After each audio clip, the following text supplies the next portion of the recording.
playing Kiora, Sovereign of the Deep. It gives all of your Krakens, Leviathan, Octopi, and Serpents basically Cascade. So that is where large mana cost in our deck is centered. We also have some cheaper ones, but because you get to look at the top X cards of your deck, you want to be able to look at quite a lot of spells to hopefully find something to cast. And there's also just some really great options. This one has Suspend, so whenever an opponent plays a spell, you also get to remove a Suspend counter from it, so it can come down pretty quickly. Coma is a great control option, being able to turn off activated abilities of permanents, tap down large attackers, or be able to survive a board wipe. All very good things. The Great Henge is a good card advantage engine for this deck, along with a few good cards like Prime Speaker, Zagana, IEC. Emodi's great if we have our commander out. All of our spells have double cascade. We are very kind of all in on the big cascade spells. We're not really running much in the way of interaction or removal today. We're hoping to just be very linear. Turn off our brain and cast big dumb creatures.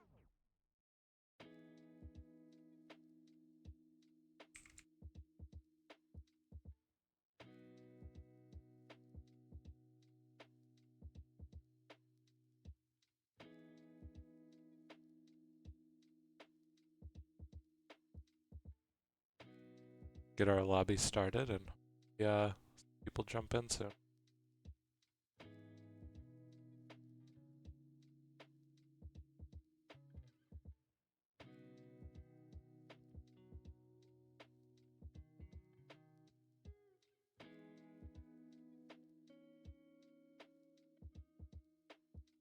Woke up bright and early this morning, got some chores done around the house, and got my coffee, had a breakfast sandwich.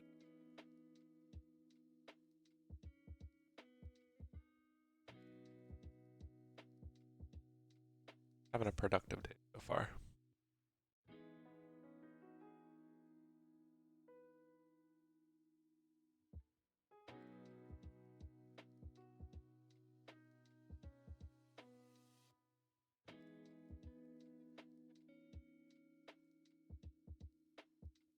Hopefully we get lobby filled up soon. Sundays are sometimes a little slow, but it picks up by around 10:30.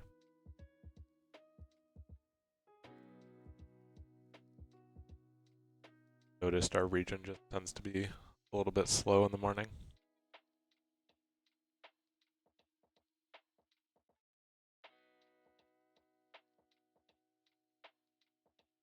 Played a game of Catan the other night and had quite a good bit of fun. Ended up winning because everyone was fighting for longest road, and I was able to stay just like right behind the person who had longest road. Sat on my resources for a couple turns, and I had mainly focused on getting 2 big cities put down. And then in one turn, I was able to build 2 roads to snag longest road and put down another city. Plus, I had some development cards that gave me victory points and won the game all in one turn.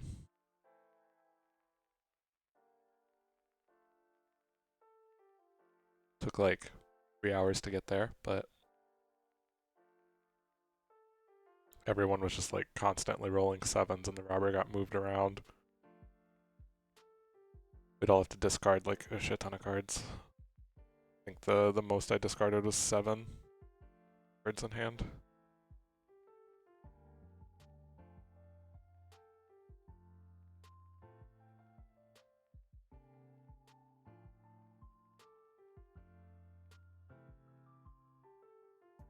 Everyone tried to get some trading going, but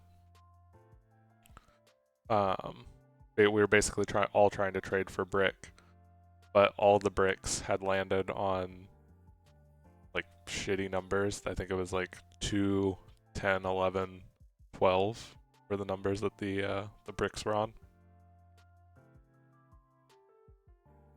Hey Nobu. How's your day going so far?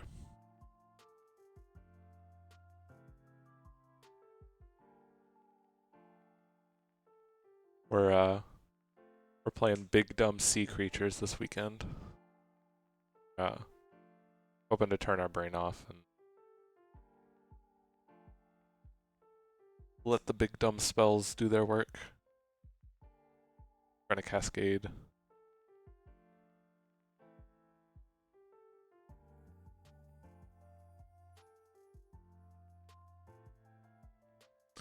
Ah, see, that is my constant state, is avoiding my adult responsibilities. I mean, I got up and did some chores this morning, and that at least made me feel a little bit more productive about my day, but I am constantly avoiding my problems by escaping with video games.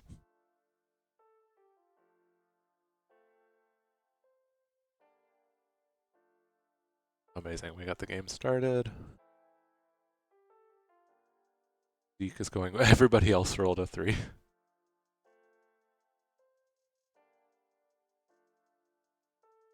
Alrighty. This is a pretty fast hand. We can go Goreclaw on turn 2.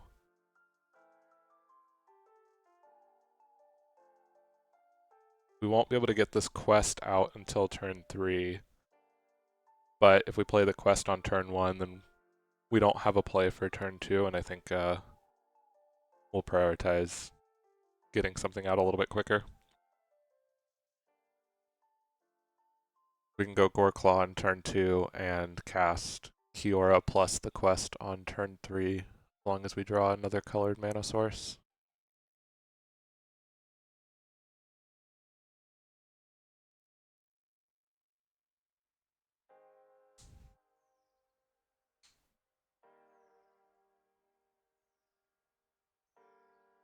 Ah, everyone's starting with Soul Ring. I see. Well, at least we'll be able to keep up and not get too far behind.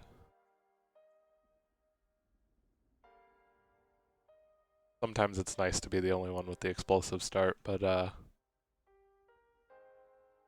gotta share in the power.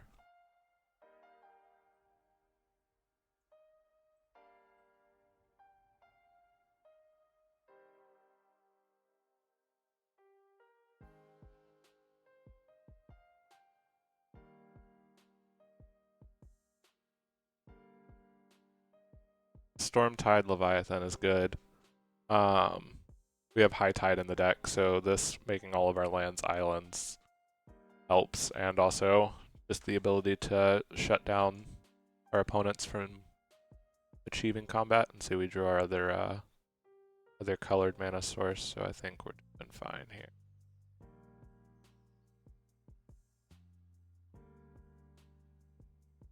Play the Soul Ring.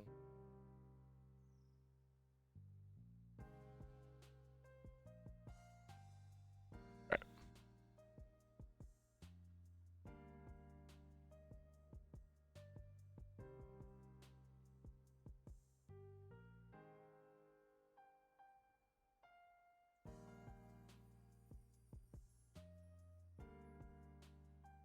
What do you got, Nobu? Are you also on a fast start?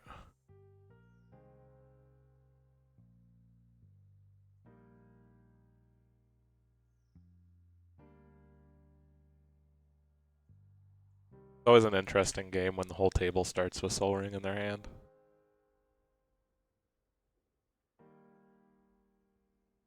Okay. I like slow but promising. This deck is also quite slow. Goreclaw helps a lot, but yeah, all of our spells cost quite a lot of mana.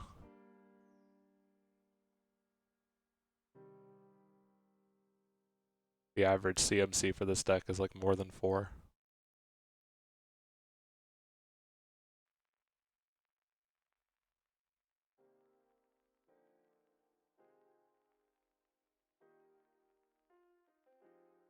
Red Green Expel Tribal. We played the new 5-color Omnath as our X-Spell commander. That was like 3 weeks ago, 4 weeks ago. We had X gonna give it to you queued up so that whenever we cast an X-Spell with like 15 or more, we played that song.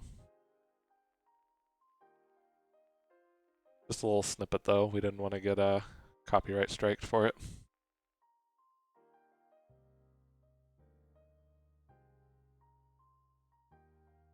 Here we're just going to play out our Goreclaw. Next turn we can play our commander out.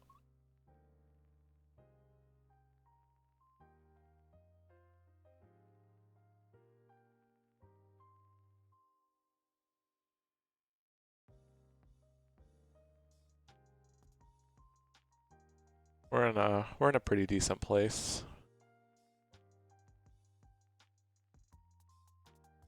The Roshin Meander gives our opponent a lot of options. There's a lot of red damage-based X spells, but I don't know. They might find us threatening.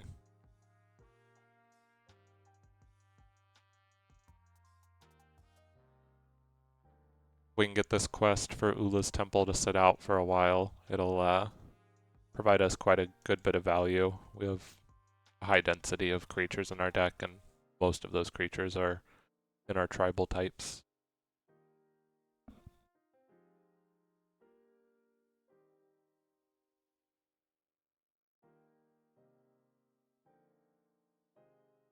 Our opponent casting here.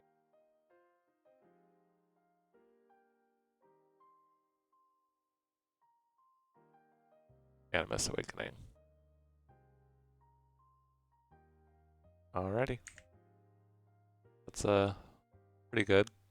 Get to look at the top 8 and put all lands revealed onto the battlefield. And they got one land off of it. Damn.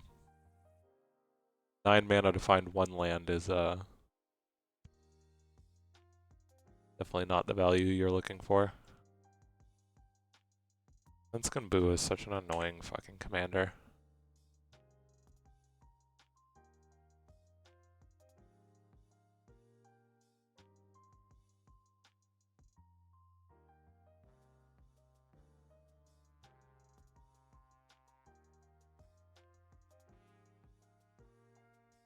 We'll see where they're attacking. Not really interested in trading the Goreclaw, but yeah.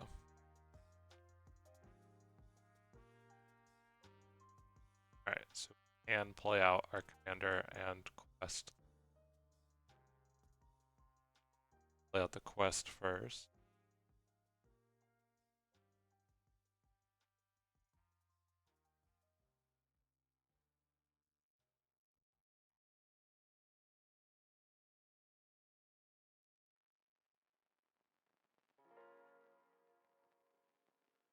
I would love to attack Vince, but I can't. I'll pass. Could attack the Roshin Meanderer player, but don't want to draw ire from them, and not really looking to punish because they're having a slow start. Rather just leave my creatures back to block.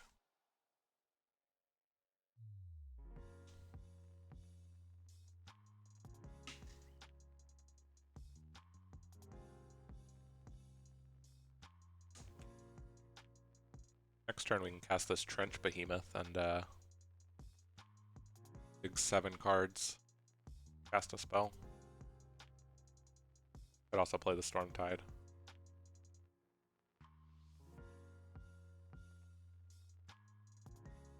The Trench Behemoth is nice because it protects itself and also has an untap ability.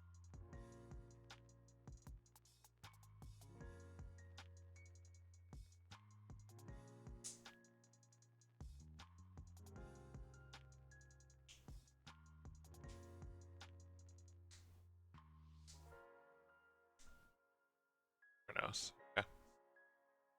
They can make it monstrous and fight.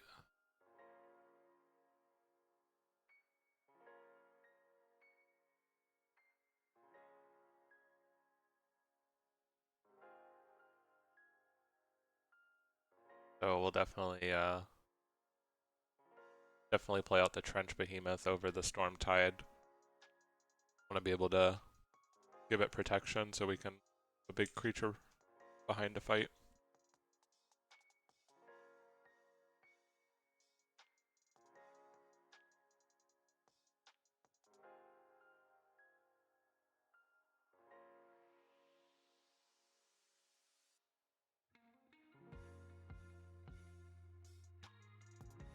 Hopefully this quest flips soon.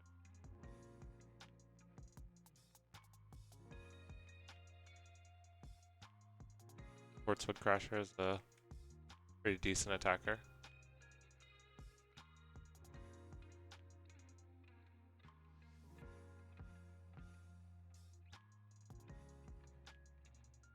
Alright, they're gonna 7/7.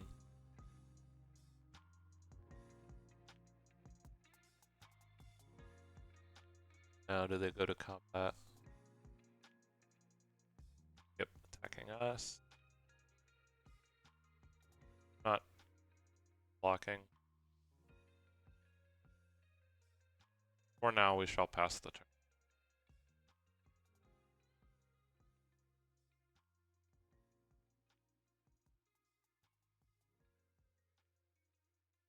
Want to wait until after our opponent makes Polukranos monstrous to play out this Stormtide Leviathan.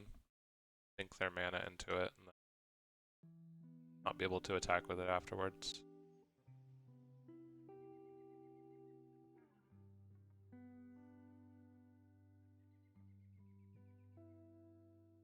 Reveal a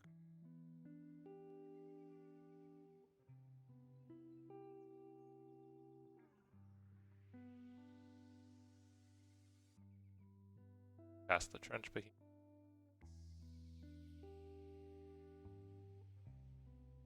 Alright, let's go. What do we find here off the Kiora? So we've got a Thrix. Rush of Tentacles. Okay.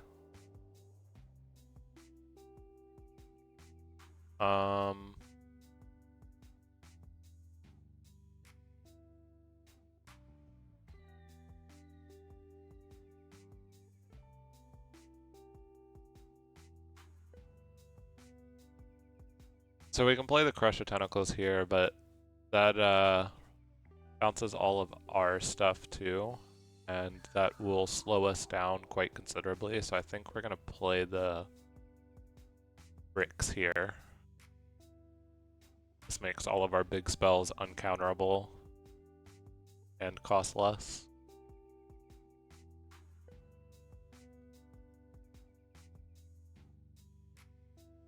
And then we'll play out our tap land and pass the turn.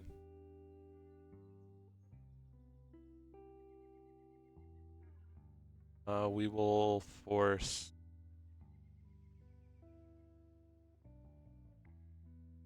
the Roshin Meander to attack.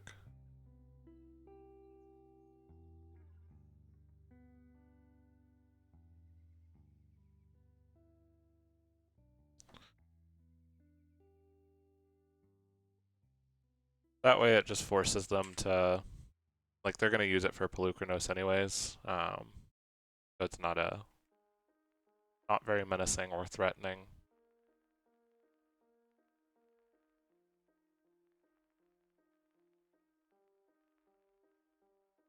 We're not in a position at the moment to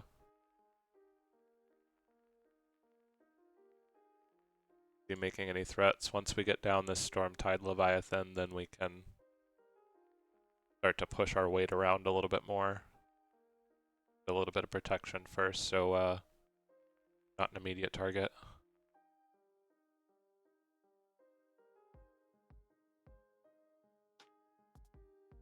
Fine with everyone else getting taxed a little bit because all of our spells already have such a reduced cost.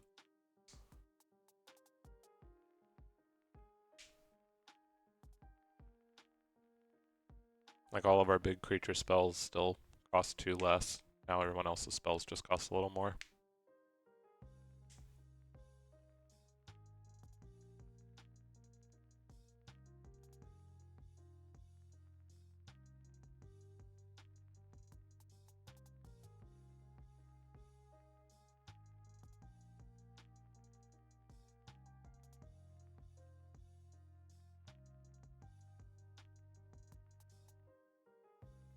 So this Pelucranos is going to get to fight here for a pretty large amount, but we have quite a lot of toughness. I feel like our opponent might go after the Minsk and Boo before they go after us, but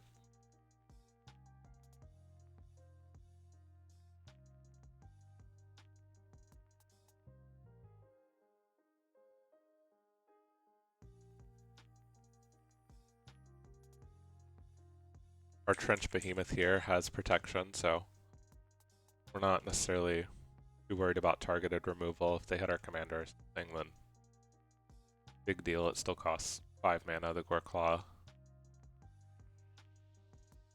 reduces the cost, but more worried about a board wipe or something.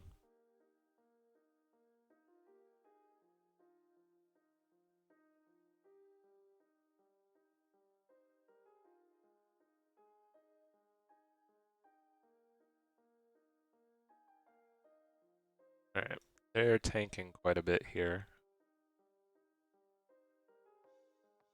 It's funny that when they tap the Roshin Meander, it says X spells as the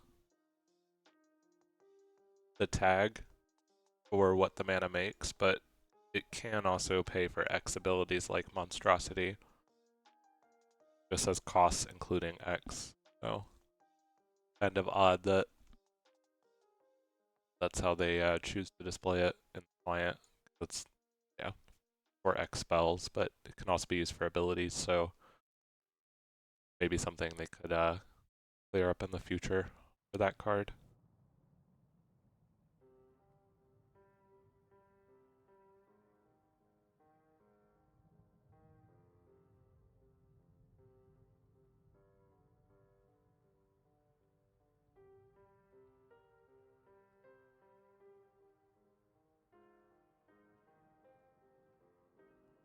Alright.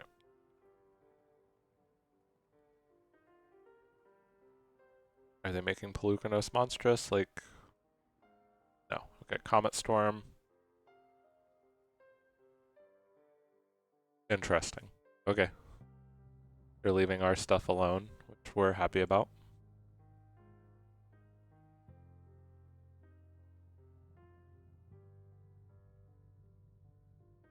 Now maybe the Minsk and Boo player will feel a little salty, and so they'll attack them.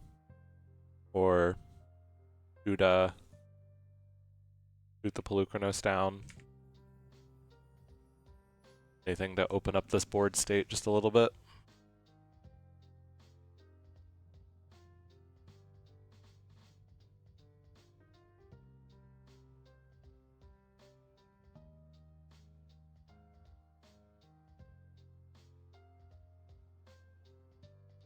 Accidentally. Yeah, the Minsk and Boo becomes just such a dangerous card with the ability to like draw cards and draw quite a lot of cards off the hamster.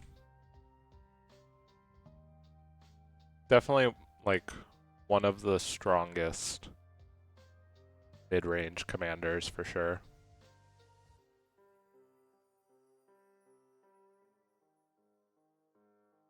They have a 9/7 and a 10/10. They're attacking us with the 10/10.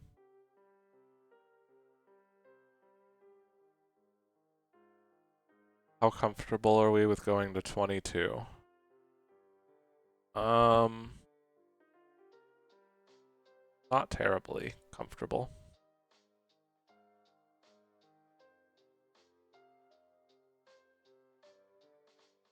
I can block with the Trench Behemoth and the Thrix, and they'll probably kill the Behemoth, and I'd be fine with that.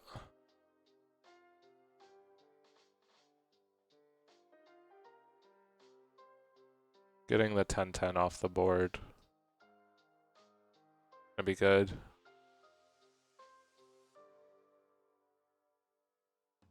They'll just shoot our Stormtide Leviathan with the hamster, but at least that slows them down just a little bit. They'll get to draw a shit ton of cards, but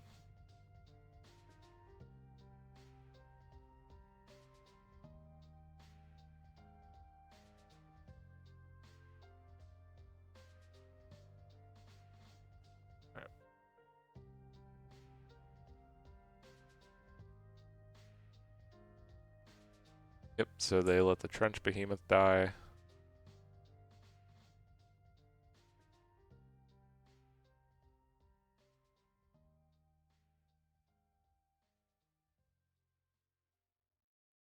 Hopefully we can hit some more creatures for this quest. We don't necessarily need more lands at the moment.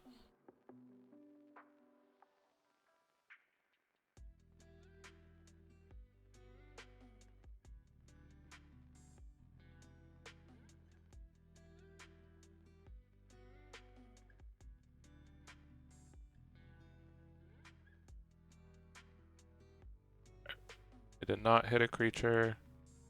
Did hit a Mana Vault though, which isn't the worst thing.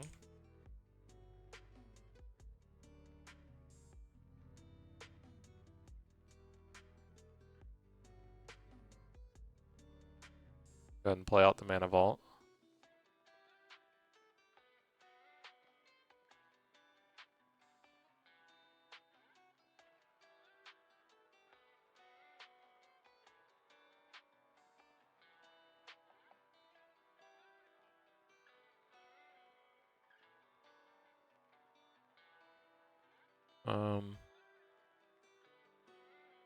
Alright. Opponent was tanking for a second, but now we cast out the Stormtide Leviathan. Let's go digging.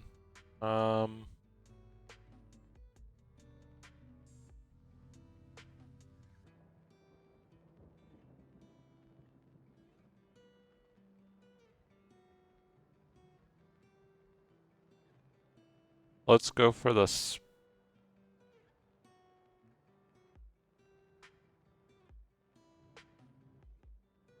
Yeah, let's go for Spawning Kraken.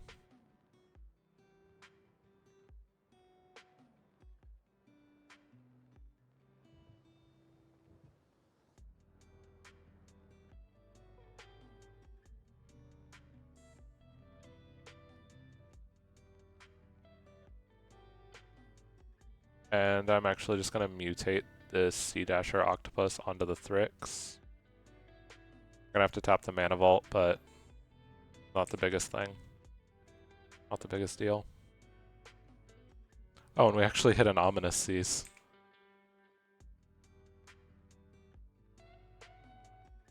Get to go ahead and get a counter on it right away from attacking with this Thrix. And we're gonna go under.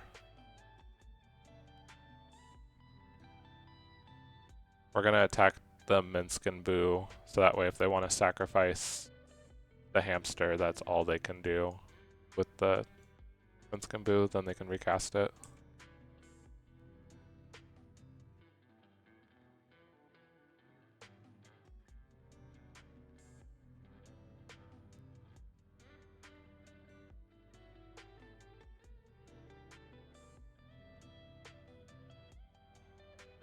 The Stormtide Leviathan does a good job of slowing down the board a little bit.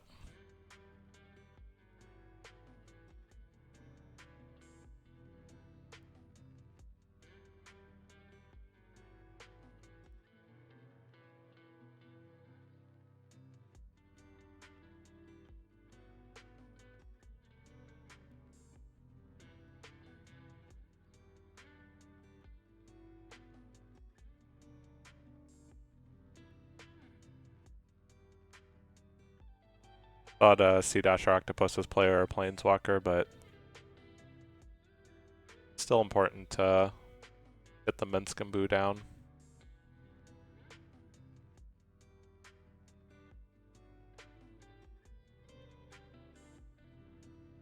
Okay, Foff is good.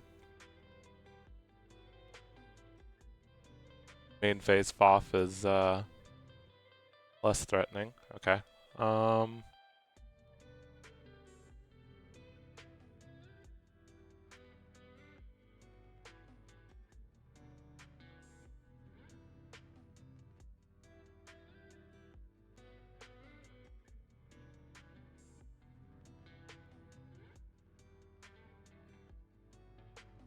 Alright, we'll separate it like that. Put all the auras in one pile, please. I put all the good auras in one pile for you, but the Shroud one I'm gonna make you cast. Because then we can at least like counter it and maybe be able to have interaction.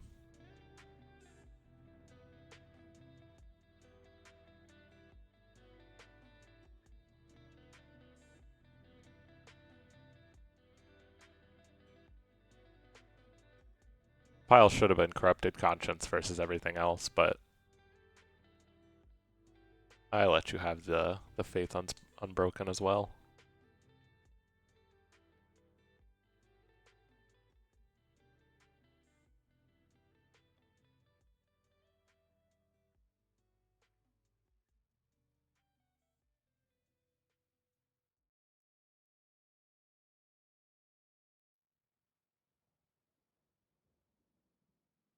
We do, we were kind of sad that the Sea Dasher Octopus put our archetype on the bottom of our deck, because that gives all our creatures flying, which allows us to get around our Stormtide Leviathan restriction, but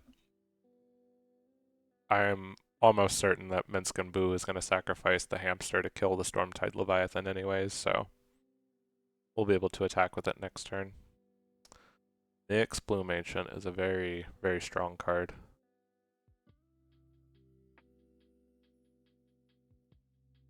That's the like backbone of our Patron of the Orochi deck. Nyx Bloom plus Teamer Sabertooth and Bramble Sovereign lets you go kind of wild.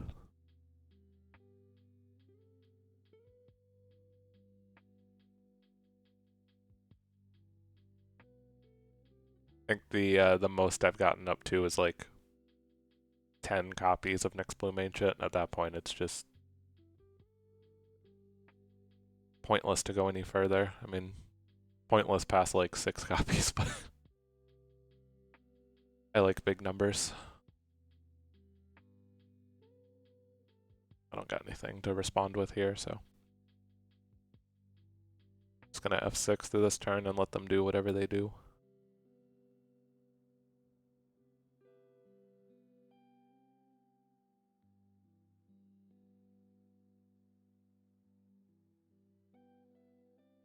If they do shoot down the Stormtide Leviathan, it means we get to start making a 9/9 Kraken every turn with the spawning Kraken.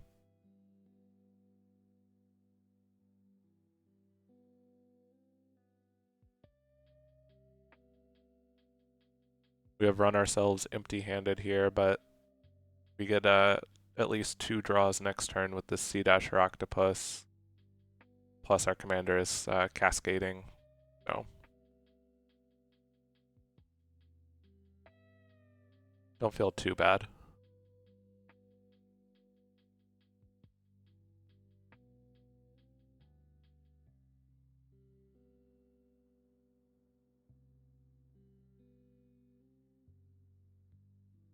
If they leave the Stormtide in play, that would be really interesting from them. I don't think that's where this turn is going to go.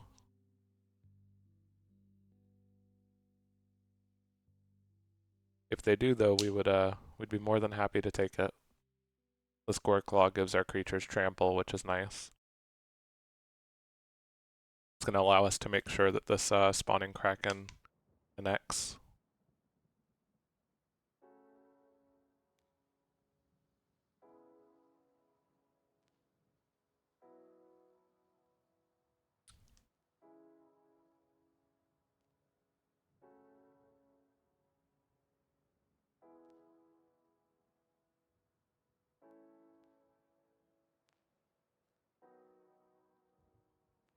Oh, hey, thanks for the follow, Anth.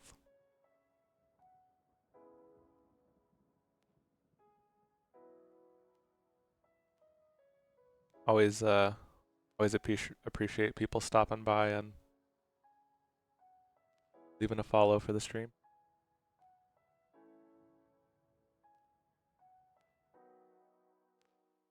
Yeah, I started streaming about like 2 months ago at this point.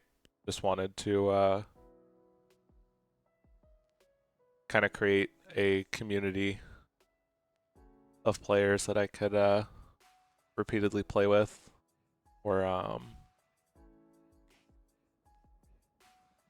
mainly also just I started playing M2GO again just because I wanted to play Commander. It's kind of hard to find good LGS out here where I moved to play Commander, so figured if I'm gonna be spending time playing Commander every week, I can at least make something out of it. Put that energy into streaming.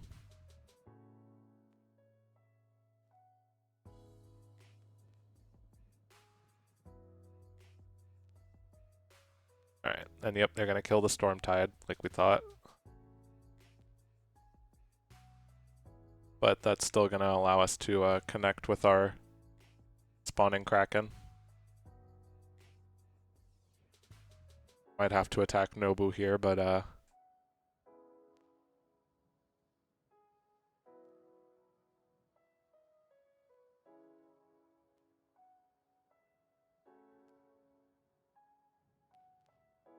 yeah, I play Modo during the week, mostly for Commander, and that's when I'm testing decks and brewing decks for the weekend. We just pick one deck for Saturday and one deck for Sunday. I used to play Modern on Modo, but I have not really gotten into Modern in quite a long time. I still keep up with the format, but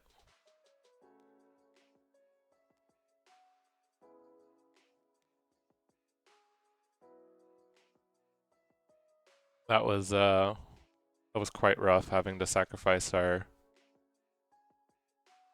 of our enchantments and artifacts there. But at least we know our opponent's not following up with their commander.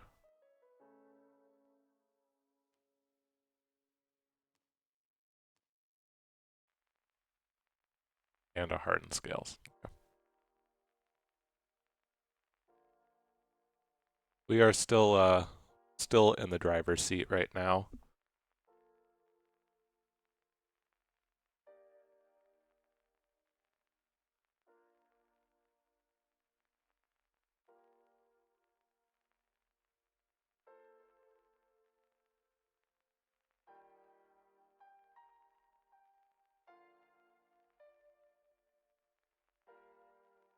So we can attack Zeke with the Thrix. We can attack Ana with the spawning Kraken, and then we'll be sending some creatures your way, Nobu.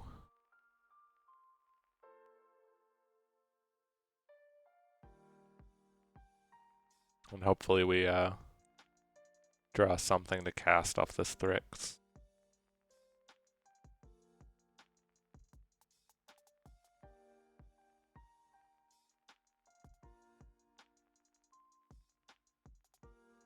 That's coming your way, that's coming your way, and then this is all coming.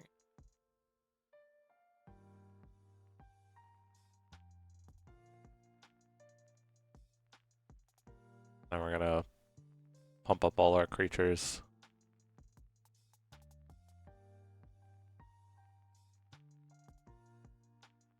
And then we get to make a 9/9 here.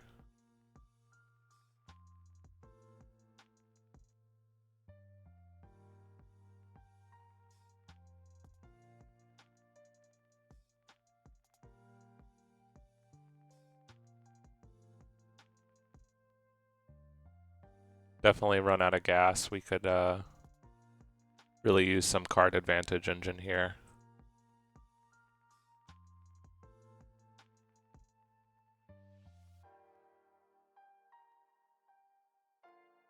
So let's make our Kraken.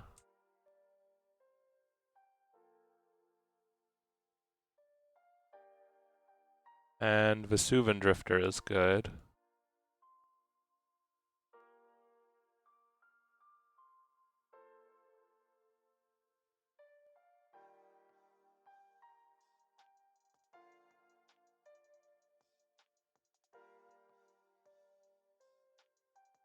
This Farseek will allow us to shuffle our library and maybe hit a creature for the Vesuvan Drifter to copy if we don't see one under the Farseek.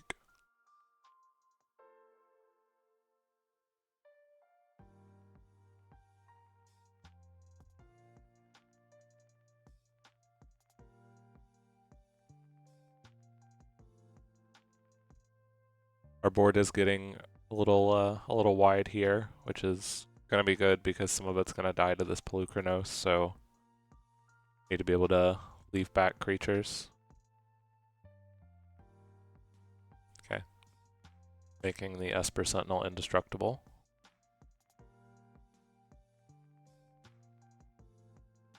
Esper Sentinel is quite a strong card to carry auras.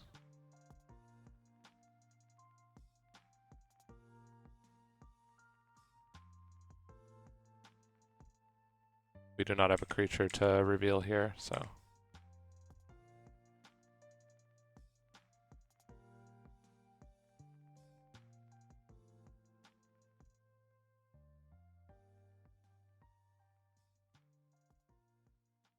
Hopefully this Pelucranos flipping isn't the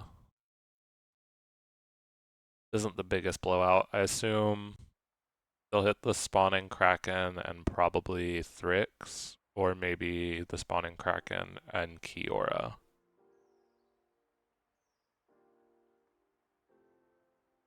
We'll have to see. They really need is a Basilisk Scholar, so just has to deal 1 damage to all the creatures. They could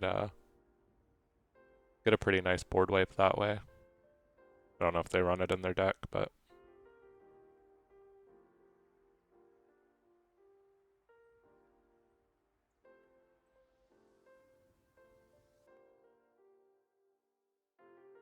could also cast a decently sized Genesis Wave, but not anything crazy.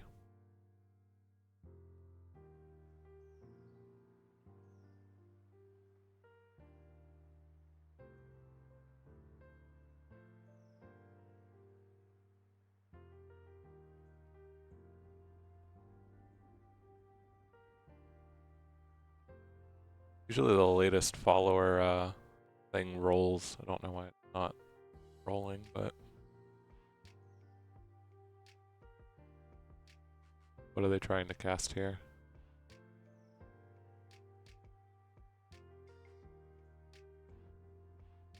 Okay. They are making Pelucranos monstrous. And see where they target that damage. They had a total of 10 mana, so that's 5 +1/+1 counters.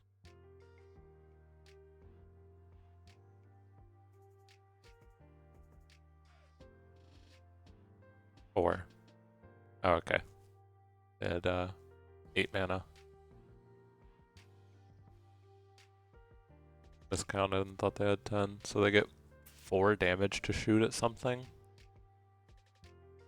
It's not really all that great. They can kill the Goreclaw, they can kill the Kodama, or they can kill the Vesuvan Drifter, but those are really the only things that I see them theoretically targeting.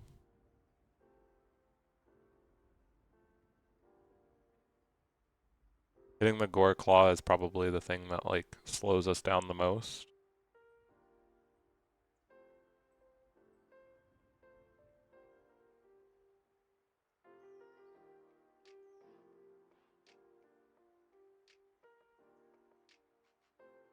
We do have the, okay, so yeah, they're gonna kill the Vesuvan Drifter, which don't really care too much about that. We can We can block the Pelucranos with our 9/9 if they come swinging at us. So I doubt they'll be incentivized to attack us. But we'll see what they decide to do here.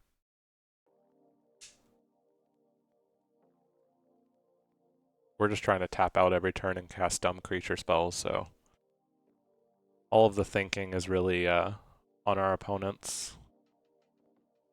Gonna blow up the Ronus's monument. Yeah. For a second I thought they were targeting the Esper Sentinel. I was like, that's indestructible.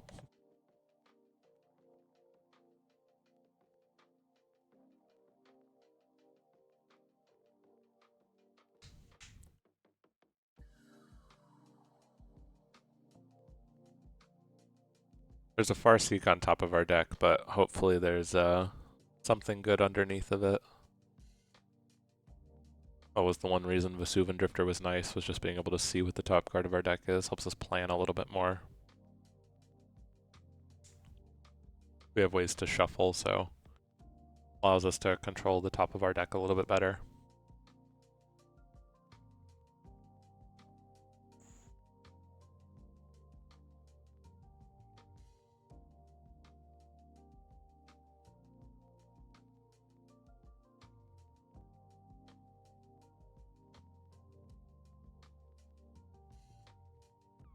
Our opponent can play out Menskin Boo here and make a 4/4, but not really all that great. The Spawning Kraken has increasing returns. Now if we can get in a hit with the Kraken token and the Spawning Kraken, then we'll make 2 9/9 tokens. It gets a little out of hand. Okay, so they're gonna play Defiler and then play their commander.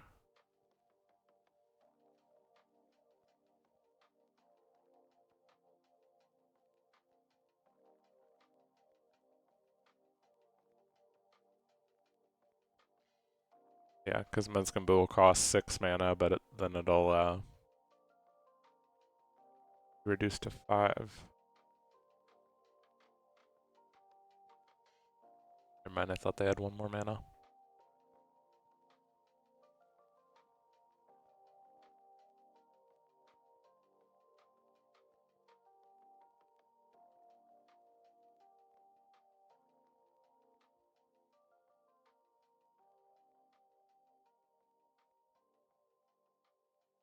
And Questing Beast, okay.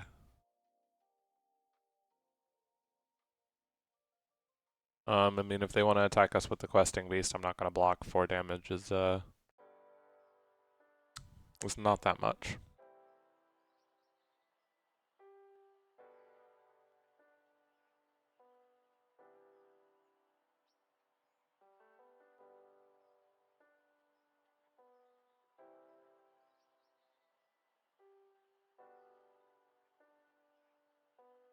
And we will be sending these Kraken tokens at Ana.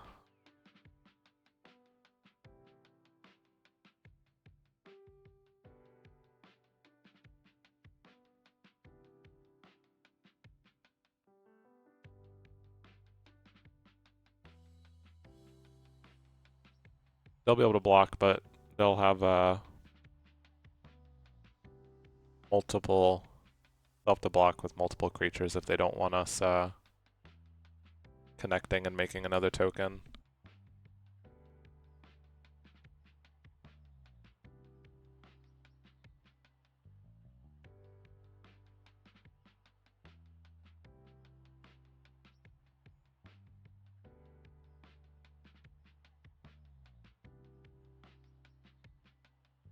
Alright, so they can play Rancor, and that pumps their team up enough. That gives them Defiler as a 10/10 to block the 9/9.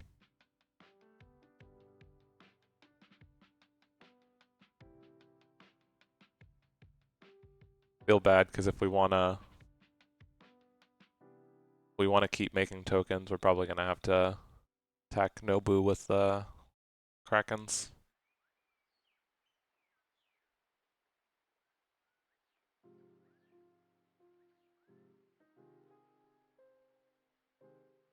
tricks coming at my face. Yeah, we desperately need to draw something good here off of the Thrix. We know we're going to draw a Farseek, so it's not really going to help us much this turn.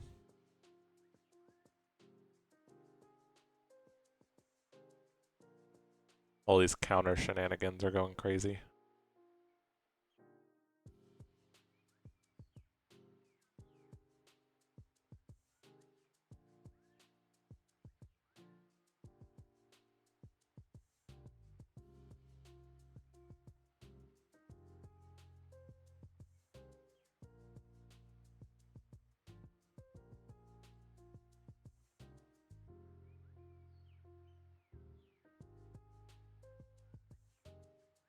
Alright, we're gonna have to go to combat first, then we'll see what we draw.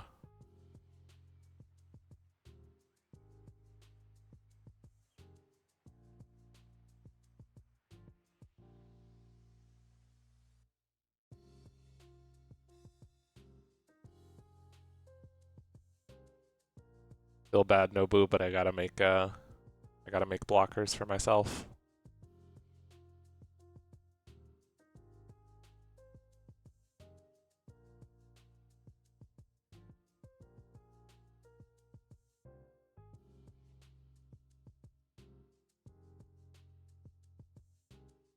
You can block the 9/9 and take 6. I didn't attack with Core Claw, so my creatures don't have trample. But I gotta make at least one blocker. No. Why you gotta do that? Leave him alone. He wasn't doing anything to anyone. He wasn't doing anything to anyone. How dare you, good sir? How dare you? Okay. Hopefully we draw something off this Thrix.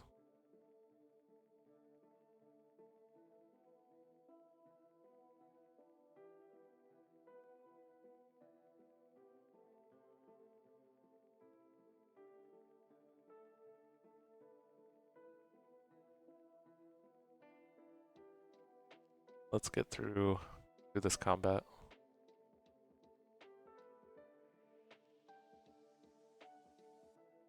Alright, please let me draw a card.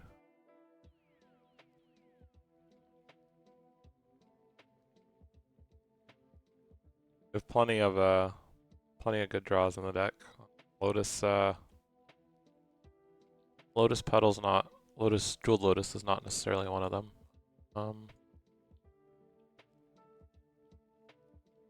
Let's just cast the Farseek and crack the Myriad Landscape.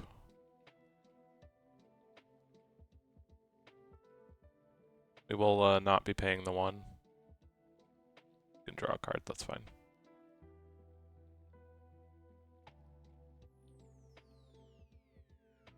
Gotta thin out our deck a little bit.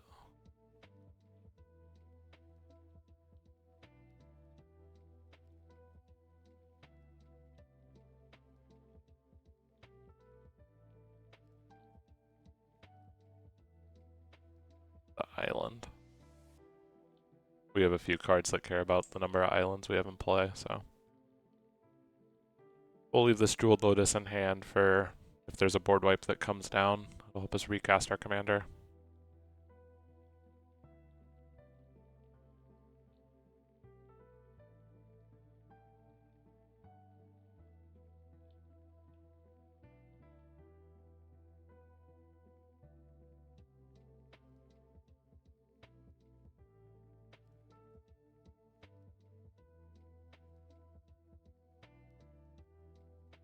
What are you sitting on with your control deck over there?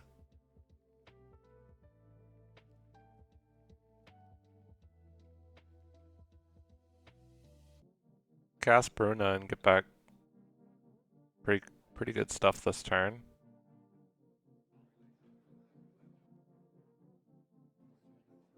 Yeah.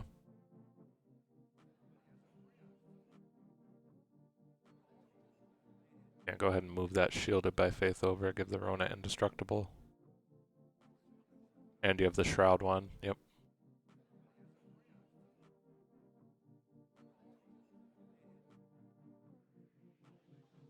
Bruna is quite the problem now.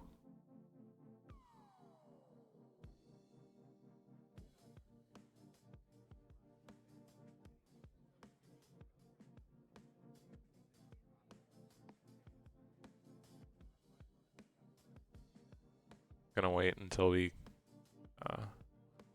our opponent gives us a chance to f6 here, and then take a quick bathroom break.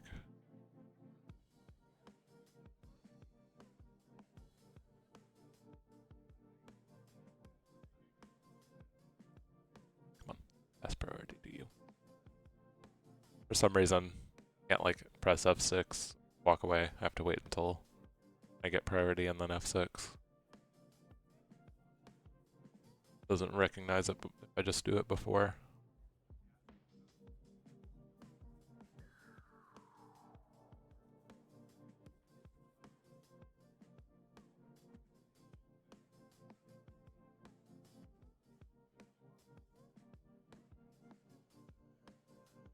Getting rid of our spawning Kraken was so sad. We needed to be able to make blockers to prevent ourselves from dying to this not mono green, but Minsk and Boo deck.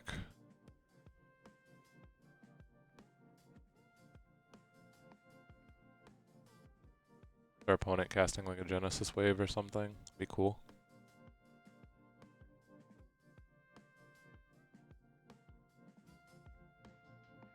Alright. Be right back.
Drank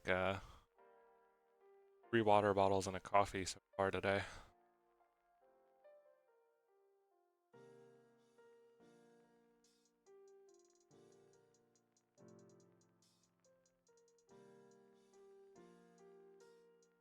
Important to stay hydrated.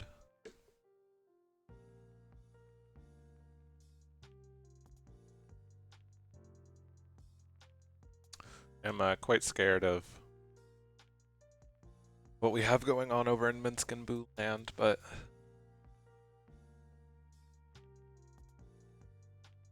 we'll just have to live with it. Desperately need more creatures.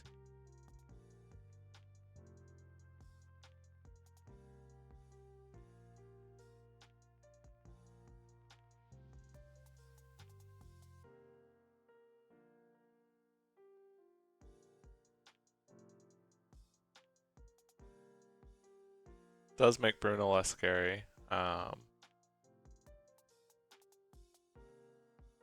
Wish they had gotten rid of the Shroud enchantment.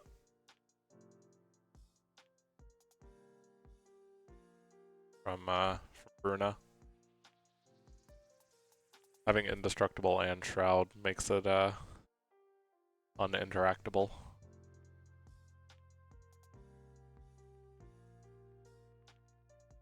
Oh, right, the enchantment has Shroud. I see, I see. I forgot about that card. I played it in, yeah.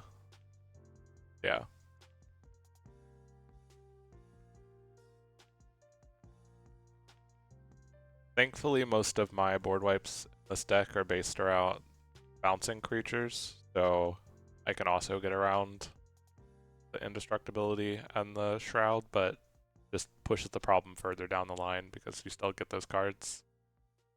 Oh, okay. Yeah, we're going to be playing until about 2 today, so yeah, if you had one more mana, you would have.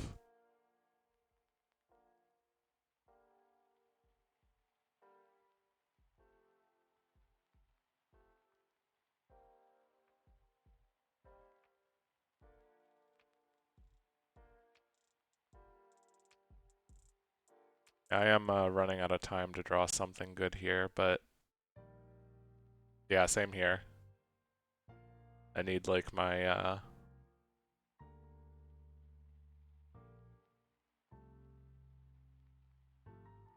what's the artifact? I don't know why I'm blanking on the name right now. Yeah, the Great Henge. I've got like Great Henge, Aesi's a fine card advantage engine, Rishkar's expertise, Prime Speaker. Got plenty of ways to draw cards, but just need to hit something.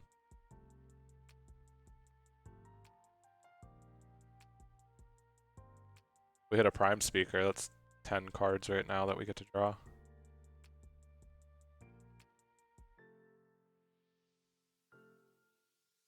Fight Rigging is quite a good card.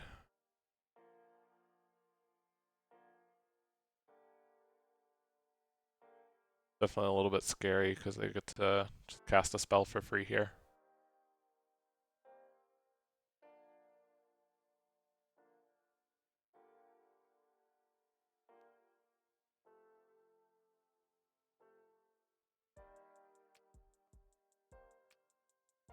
Yeah, I definitely think we're dead here. I can't imagine that the Minsk and Boo player doesn't wing out at us.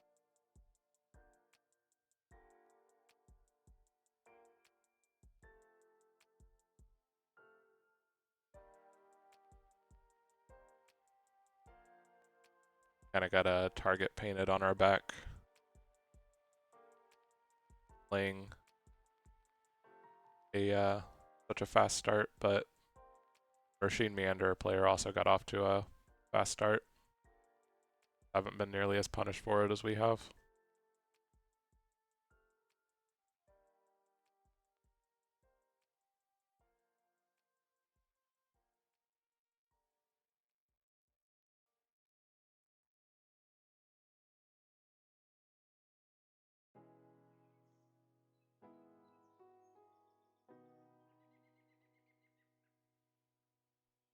Lana and Elena.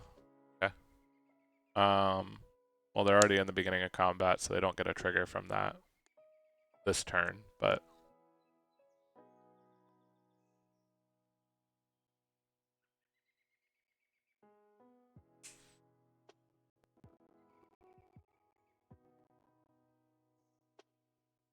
yeah, they've got more than 40 power that they can swing at us this turn, and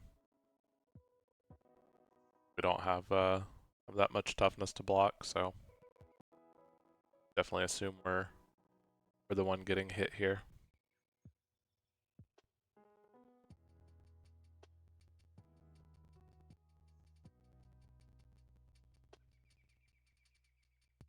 They want to kill us, they do have to swing with everything, or at least, yeah, they have to swing with everything.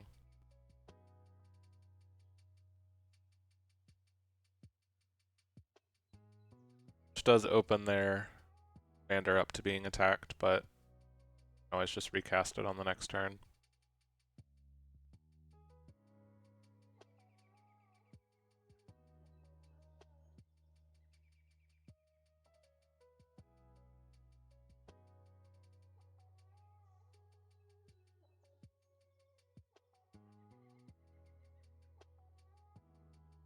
So they're not sending everything at us.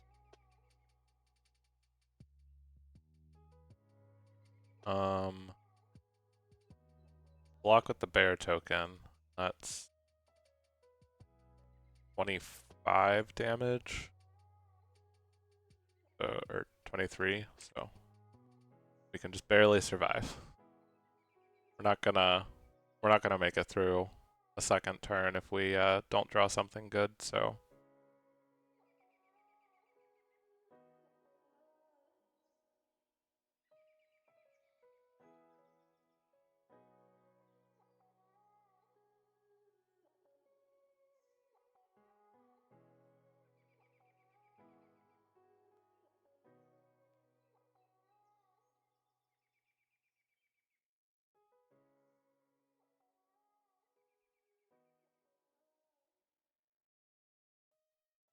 we desperately need the top of our deck to be kind to us here.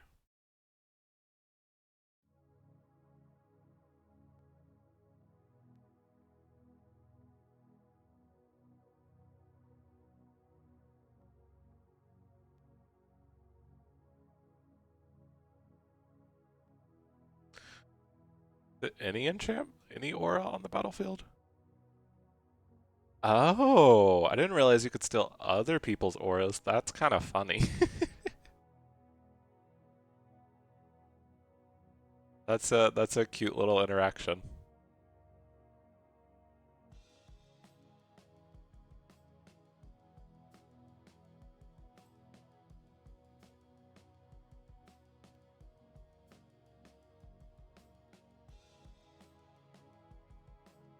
That's funny. I like that. Usually, I mean, like, unless you're playing like an Enchantress deck, there's not many auras that most decks play, so probably doesn't come up all that often, but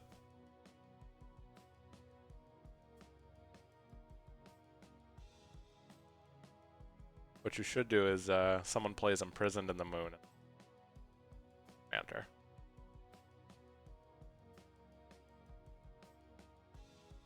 The ultimate Chad move. Turning your Bruna into a land.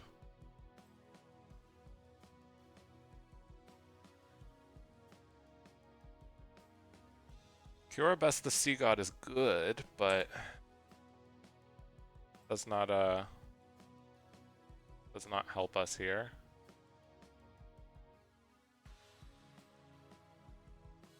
We're just gonna attack the Minskin Boot.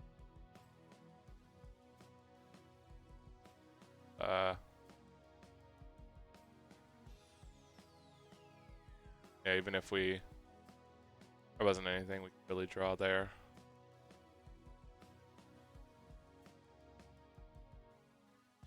This at least makes it more expensive for them to cast. Maybe helps the other players win. We're definitely getting killed here on this next turn.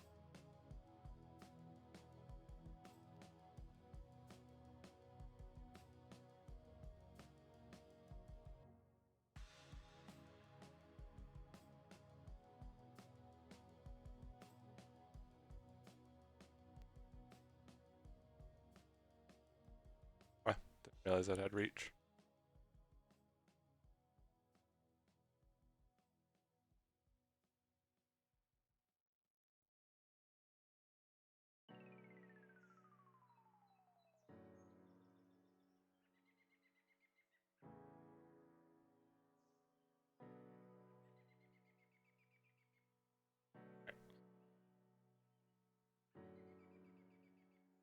We have made our peace with the world, and we're gonna sink into the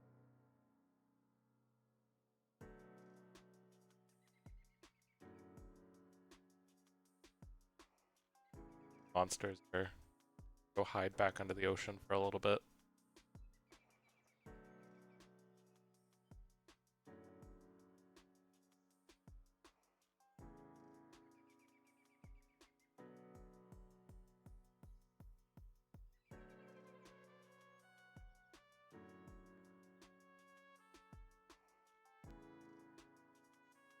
Well, I got rid of their reach blocker, so if you can smack the Minskin player this turn.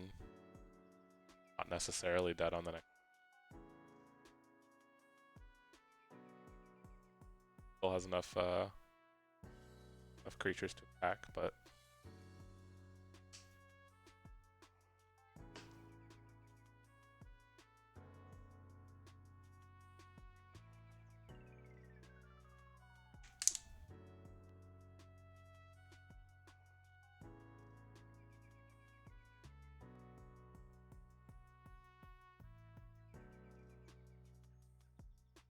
getting rid of the Defiler. Good.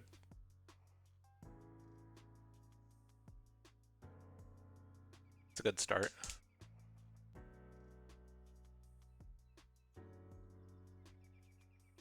I like Generous Gift. I think that was a good card to print. Within is such a staple. And having access to it in other colors is quite good.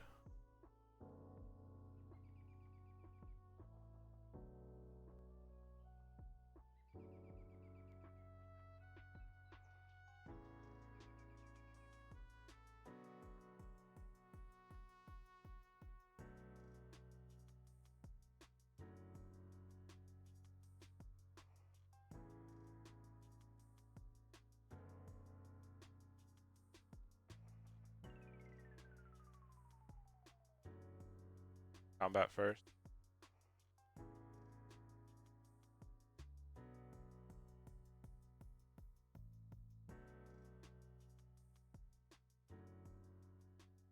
Could kill me. Little poke.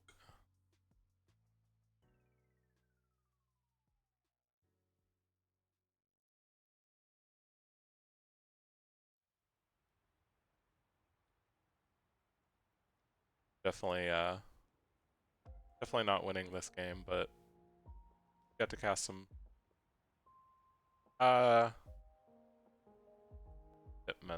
Well, I don't know what you have to follow up with. If you hit the player, there's a chance that you could kill them. I think Minsk is like hardly the problem at this point. So probably the player.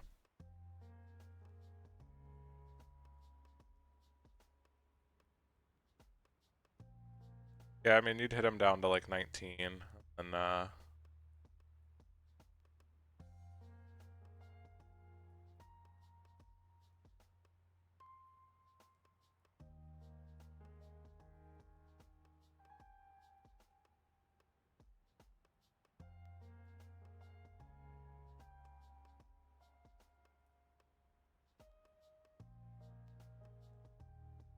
one.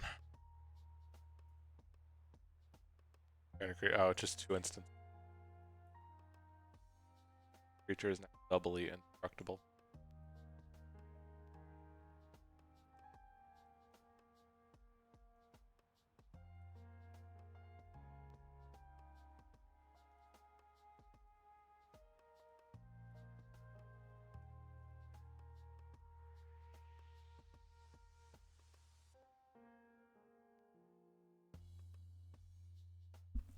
Seventeen.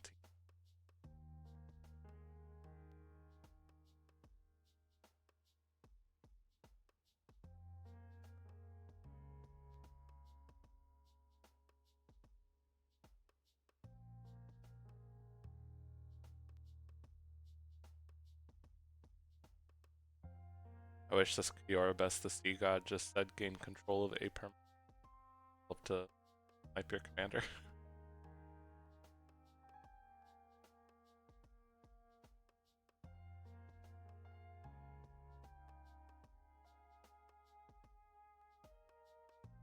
Would have been great if we had gotten it out earlier. There's a chance we could have stolen them and kept it around.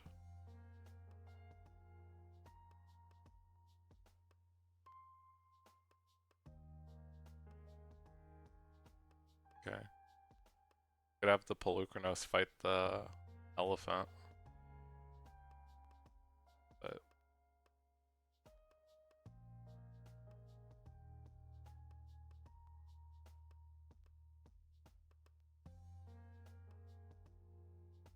make a big layer of the Hydra and attack.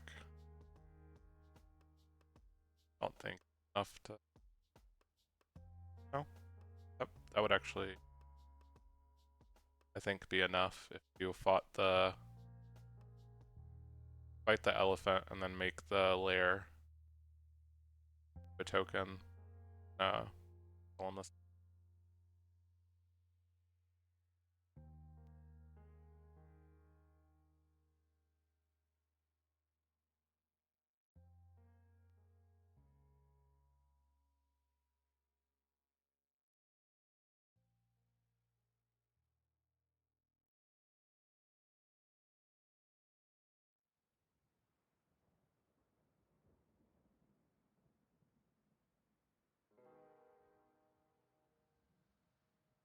Now watch him have like a fog or something.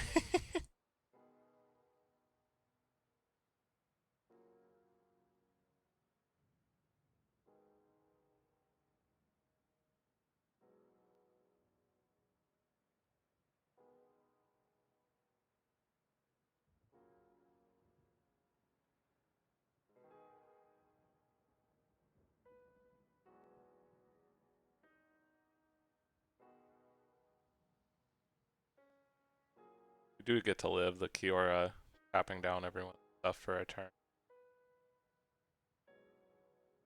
Help a little bit, but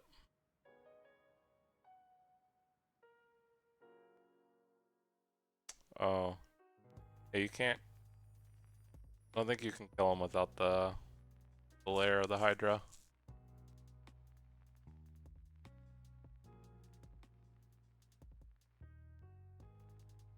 They just block the Lucernos and then 10, go to 7. I am still dead here. We had a fight.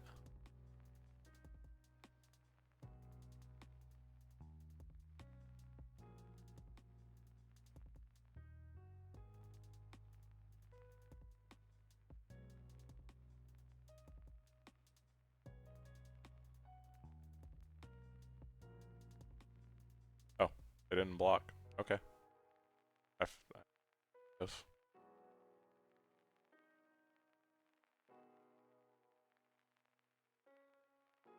mean, they would have gotten to take me out, and then, I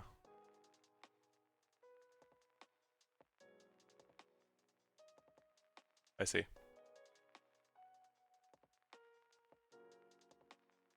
Yeah, thanks for stopping by. We're gonna play another one here in a minute. This one's not gonna take too much longer to finish up. Actually, go ahead and make the next lobby.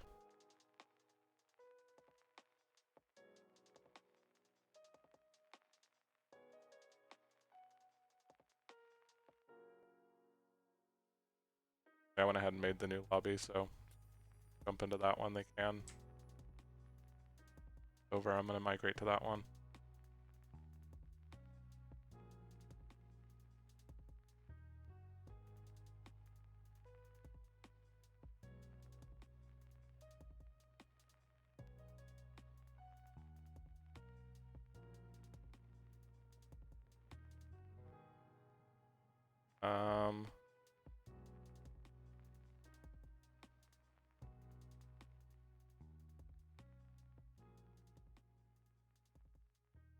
Oh damn. Yeah, that would have been sick.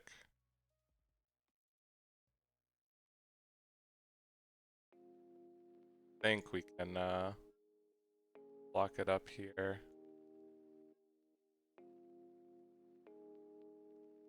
Well, actually, only costs 3.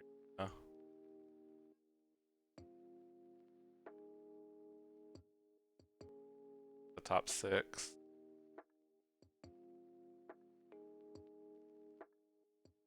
Put the Thassa into play. Yeah, that was what I was worried about at the start of the game, was your red X spells, damage-based ones. Yeah, you played the one Comet Storm. Crackle of Power, yeah.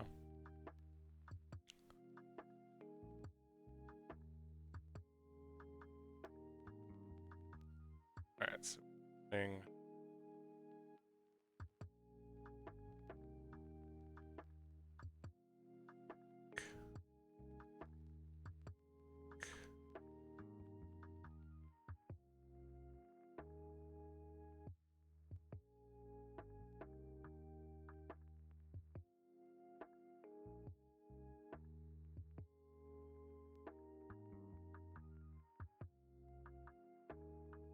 Oh, the other map started.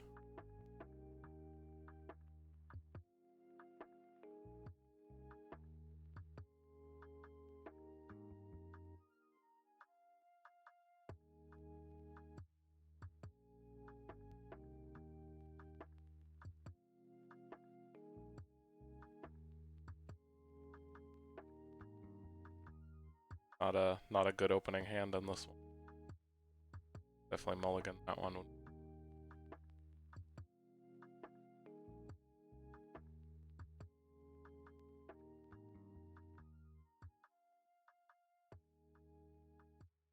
Yeah, the Krakens are unblockable because of the serpent.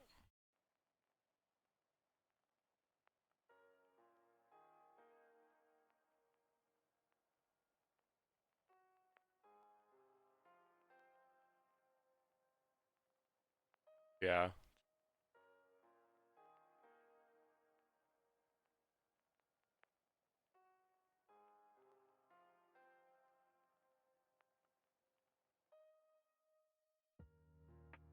Yeah, and then with the Kiora tapping down all of weak stuff, yeah. Should be the end.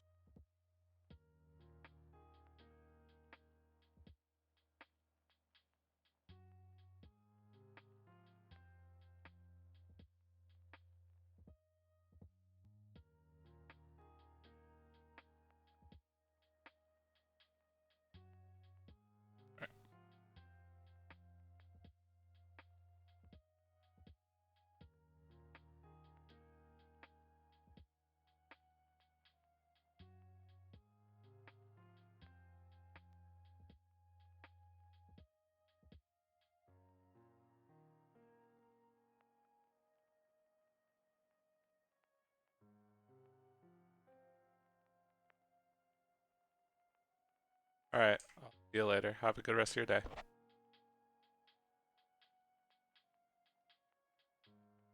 Thanks for stopping by.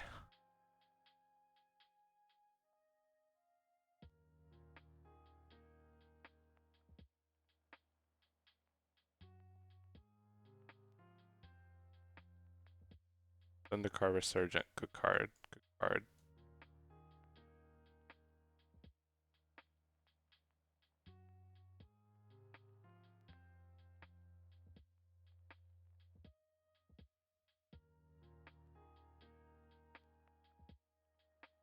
Our opponent played a roll rack.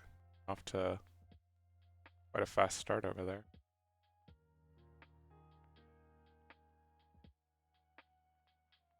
GG, yeah. Yeah, we're in another game, so if you want to stick around and watch that one, you can.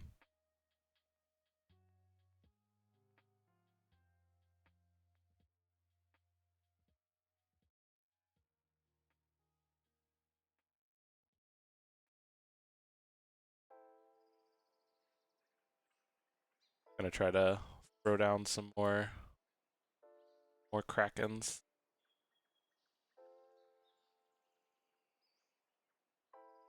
We have a very, very slow hand for this game. We'll be taking our time.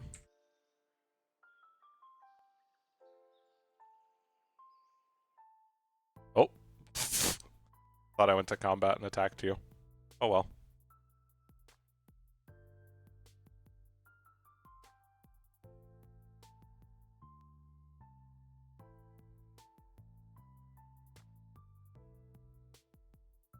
Yeah, I thought I attacked you there.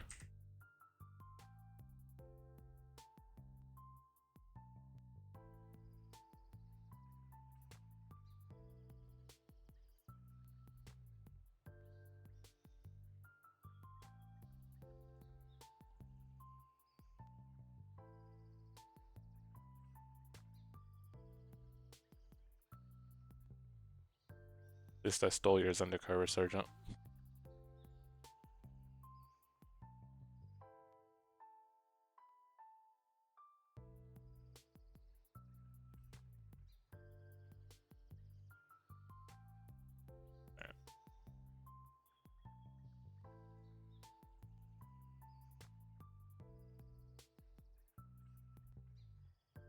How many creatures do you have right now?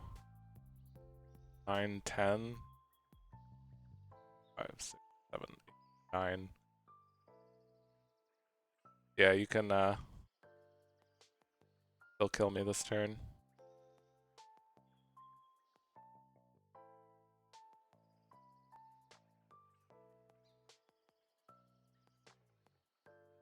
I mean, I can play a blocker and not die, but yeah, that's okay. We'll take the hit like a gentleman.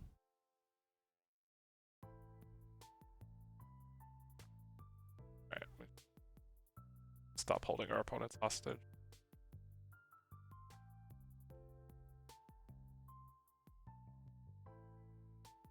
Kill me. Only -4.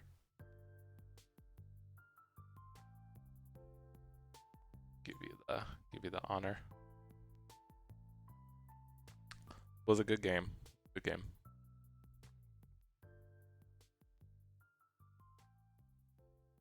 Boo is definitely annoying, but not the end of the world. Opponent's already turned on their Mox Opal here. Definitely off to quite a fast start. The doubling cube, okay. See what crazy shenanigans they're gonna get up to.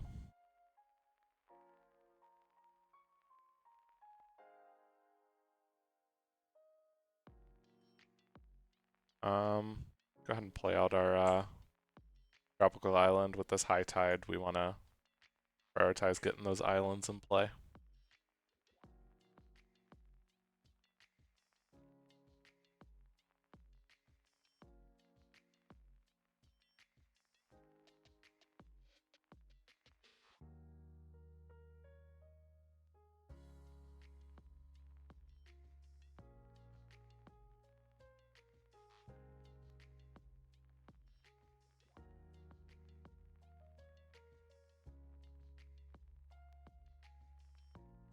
Next turn we'll play Winna, and the following turn we'll play Leyline Immersion. We're gonna spend time setting up our mana. We don't have a big creature to cast, but we have plenty of draw steps to get there.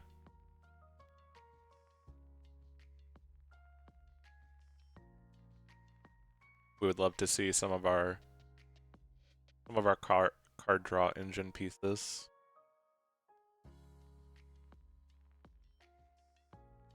Our commander giving all of our big spells cascade definitely helps in that department, but we have plenty of cards to draw equal to like the greatest power among creatures we control or stuff like that, so see one of those pieces. Having the ability to refill our hand is going to be important once we put out all these mana pieces.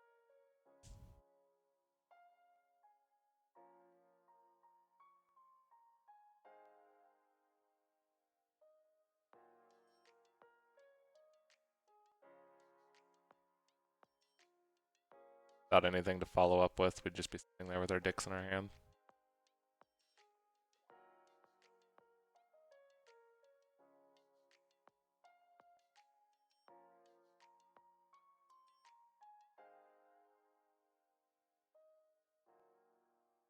Hymna and Ikra.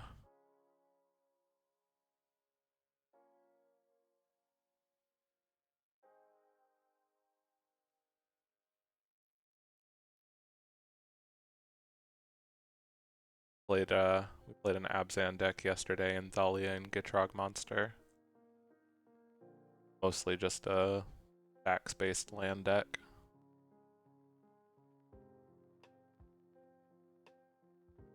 Okay, getting rid of the Gaia's Cradle is good. Gaia's Cradle gets very stupid very quickly.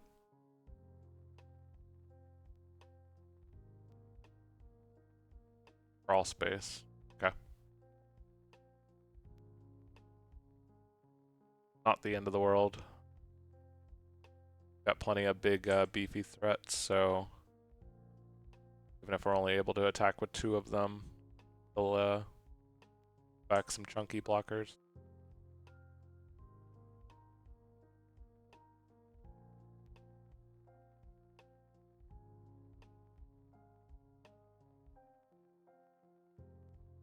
Play out our Gwenna here.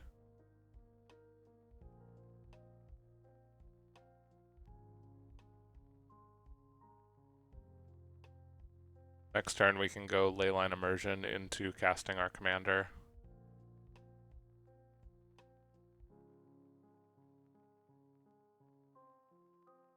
Leyline Immersion allows a creature to tap for 5 mana in any combination of colors. You can only use that mana to cast spells though, so pretty good with Gwenna, seeing as Gwenna has a built-in untap ability.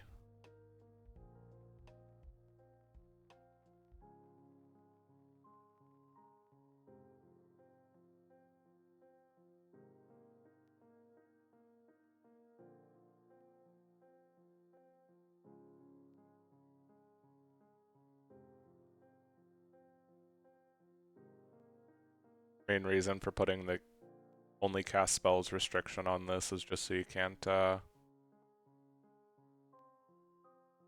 use something like a Umbral Mantle to make infinite mana.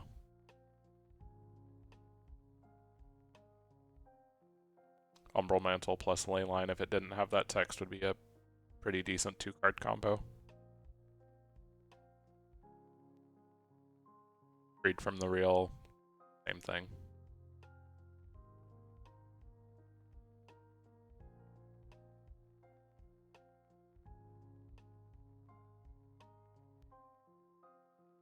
Mirari's Wake is a good card.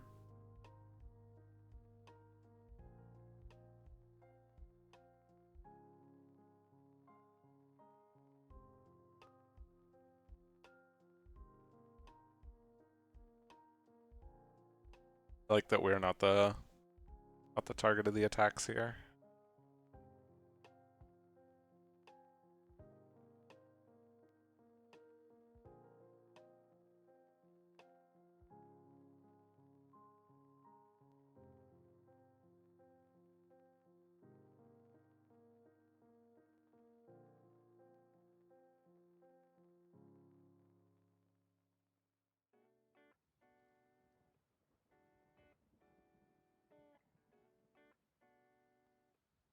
Artifact player though has a pretty good start, so we'll see what they do. Looks like they're playing, yeah. Mud, always interesting to see Mud commander decks, although your commander's gonna be Kozilek. I think it should be Kozilek the Great Distortion. One of the best colorless commanders. Has the chance to draw more cards than Butcher of Truth, and also allows you to have the ability to counter spells. Something you don't really get in colorless all that often, so it's a nice upside to have.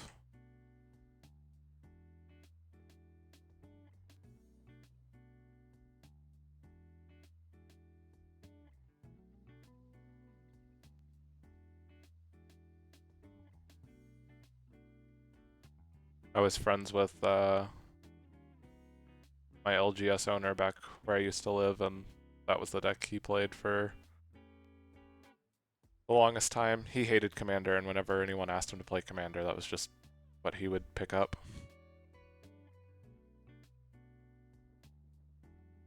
He mainly just liked playing with all the expensive artifacts.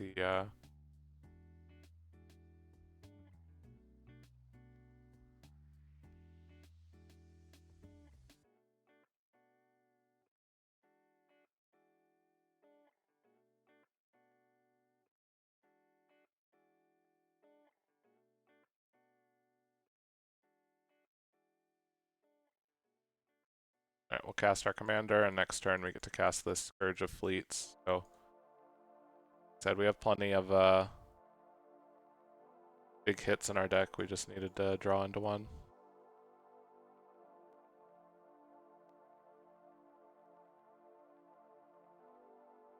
If we draw a second one, this Gwynna giving us an on-tap ability will definitely make it easier to cast 2 in one turn.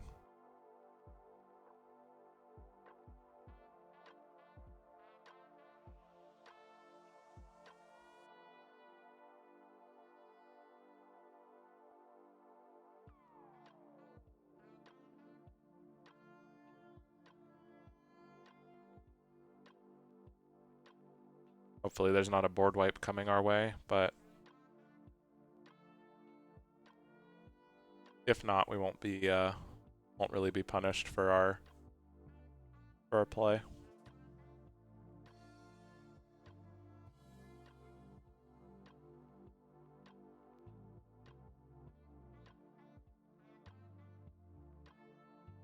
And the Scourge of the Fleets will do a good job of bouncing these small creatures from our opponent's side of the board.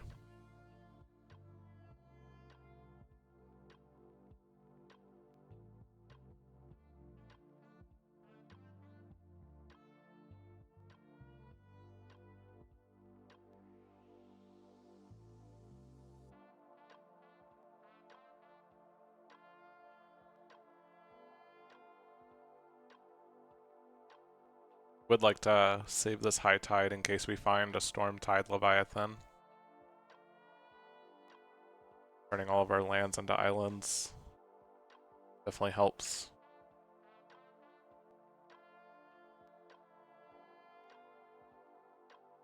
Our commander can withstand targeted removal fairly decently. Having Ward 3 is a nice little bit of added protection.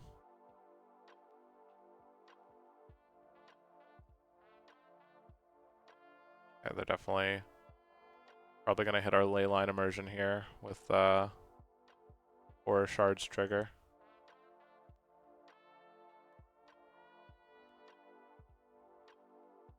Yep.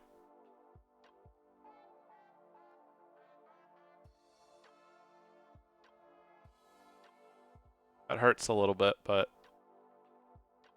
not too bad.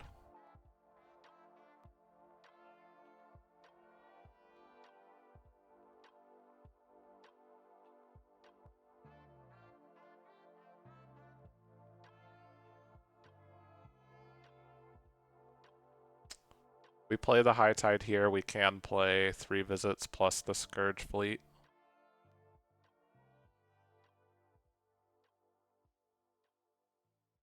Depending on what we draw, that might be something we do this turn.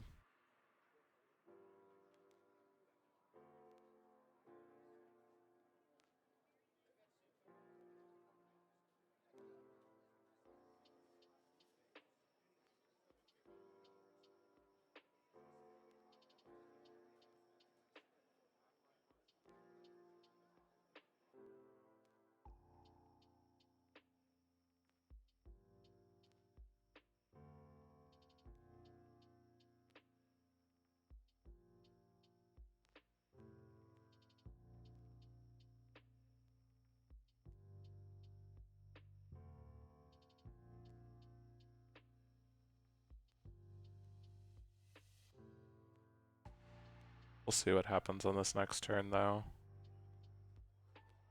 Opponent can make, yeah, quite a lot of mana here, Nykthos, but yeah, I assume they're not gonna board wipe because they have the biggest board in play. We don't have any more artifacts or enchantments for them to hit with this Aura Shards.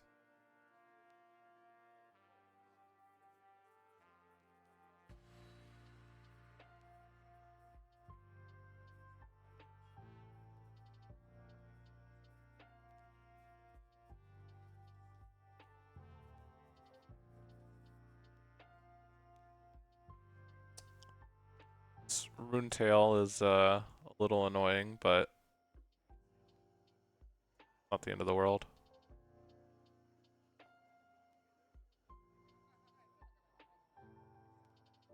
We'd love to draw an island here so we can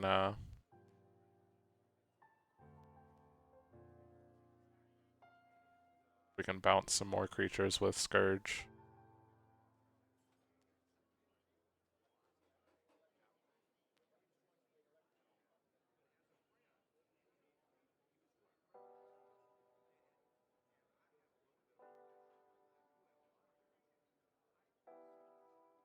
Our colorless opponent has been a little neutered here, but I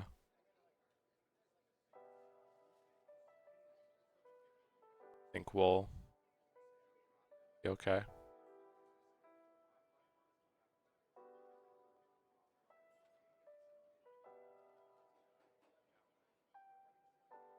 Already at 25, they've done so much damage to themselves from this Ancient Tomb. Dugan's Nexus is a good card.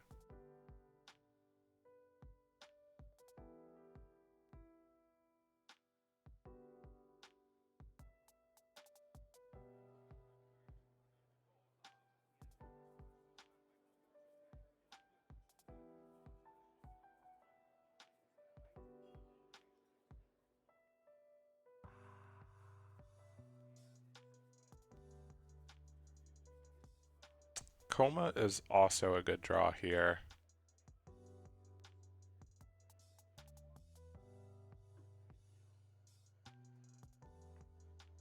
I think the Coma makes more sense than the Scourge of Fleets.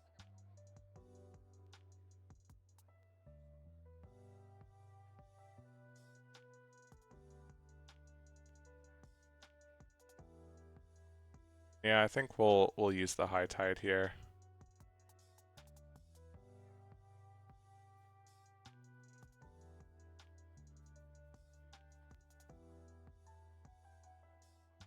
Cast our Coma. And the 3 visits. Get a good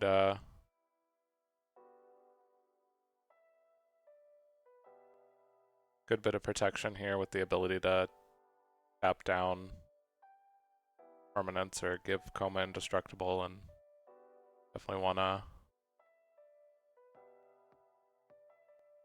We'll take the Garrick's Uprising. Draws us 2 cards here.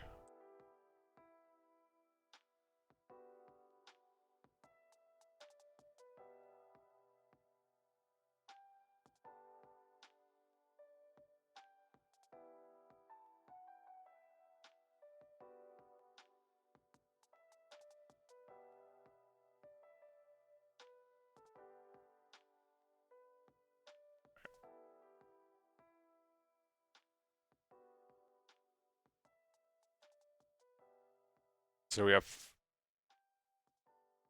4 mana, which isn't enough to do anything. So we'll just get a tap land here.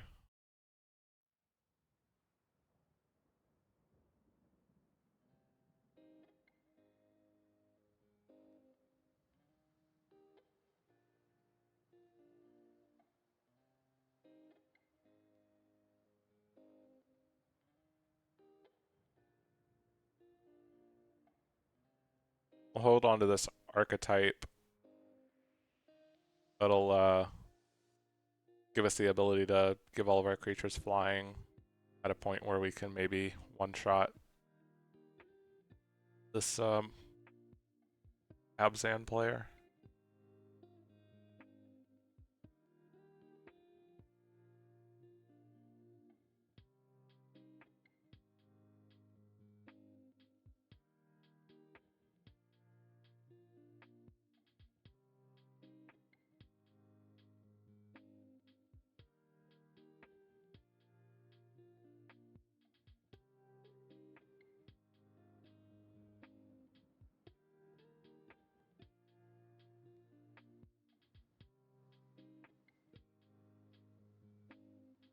Coma gets to make quite a lot of tokens here.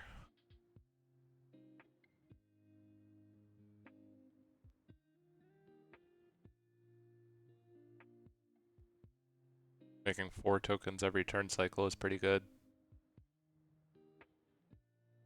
Free 12 power toughness cycle.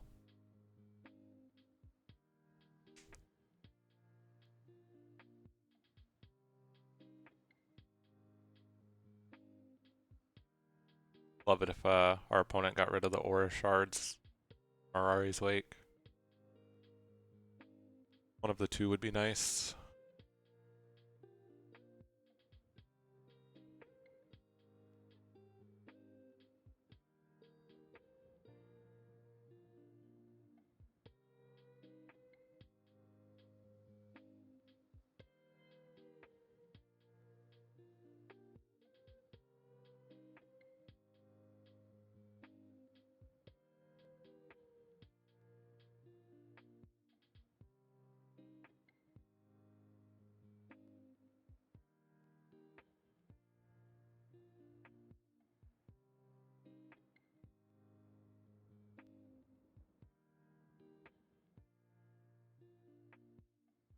Okay, they didn't do much there, but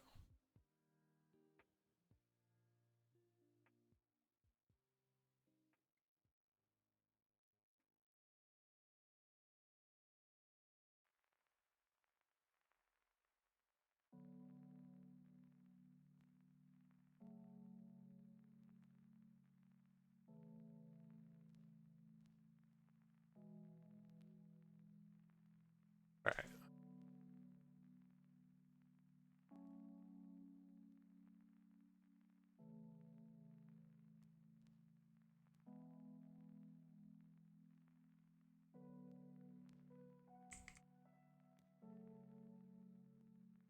Definitely want to make sure we're not F6 just in case this opponent tries to get rid of Coma or something. But oh, hey, thanks for the follow, Oogie.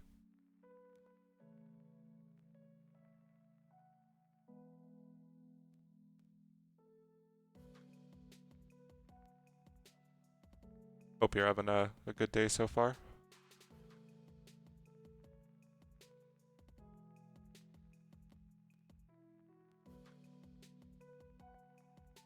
Righteous Valkyrie is annoying. Yeah, they're gonna blow up our draw engine here.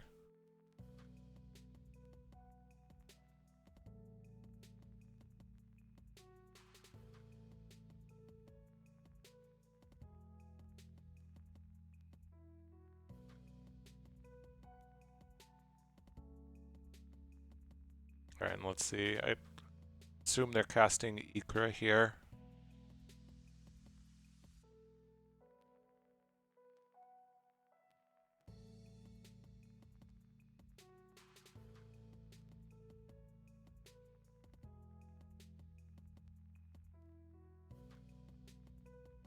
See what they choose to blow up. I mean, they can't really. I assume they'll hit the crawl space. I want to hit the Ugin's Nexus because then that just gives that player an extra turn. So it's probably crawl space and scroll rack between those two. Okay, I guess the obelisk is fine, but yeah, I honestly would have hit one of these two. Which they've still got time to make more creatures, so that could be something they're looking to do.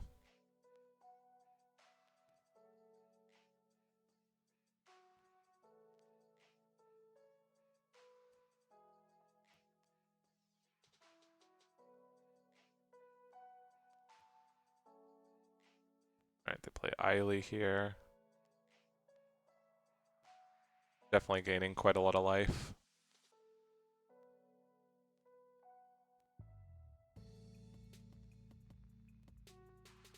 Why the Tormod's Crypt?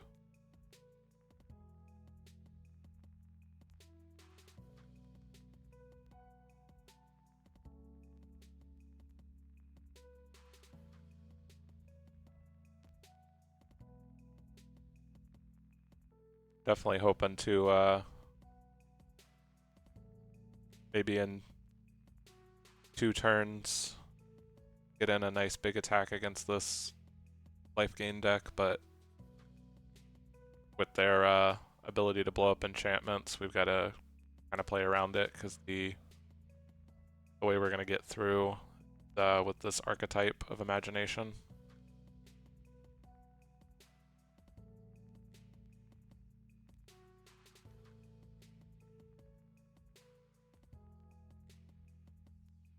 The Scourge of the Fleets, though, gives us the ability to dig 7 cards and hopefully find something good to cast.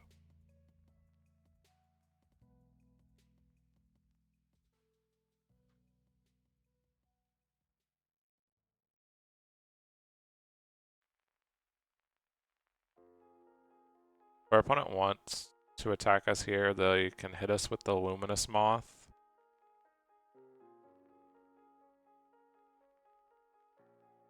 But any of their other creatures will certainly die if they attack us, so...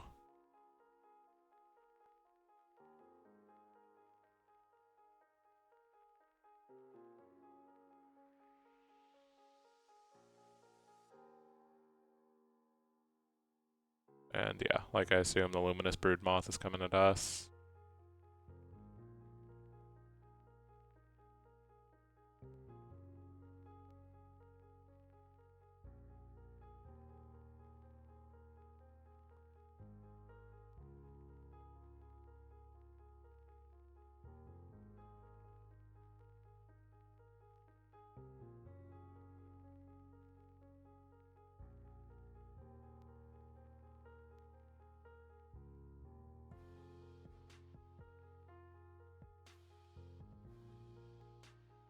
Ready, let's see what they do here.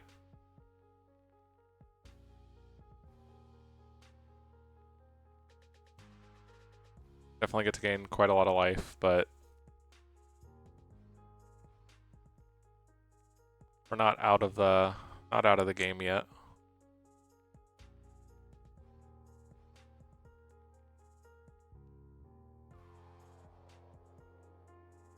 This turn we can get in a pretty big attack with the Archetype of Imagination, and we'll have to push down their life total a little bit, but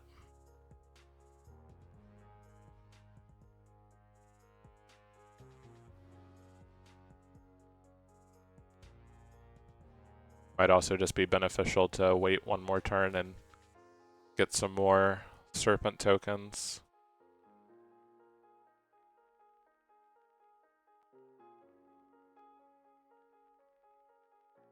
Or they attack down these other players, yeah, the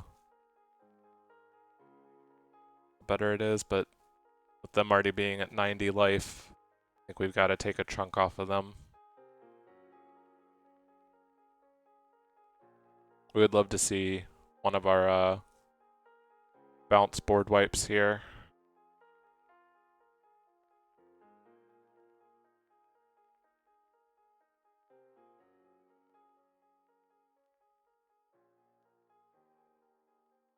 Got a few different board wipes that bounce everything that's not one of our tribal focuses, so mainly what we're going to be hinging on here.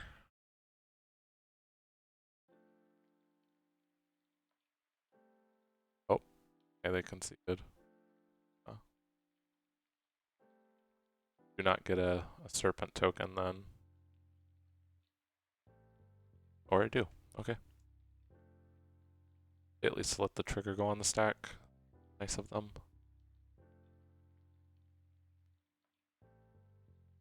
Let's see what we draw here. Overwhelming Stampede is good.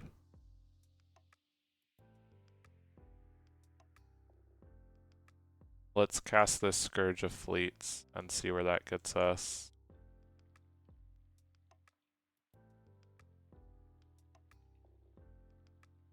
Six, 7.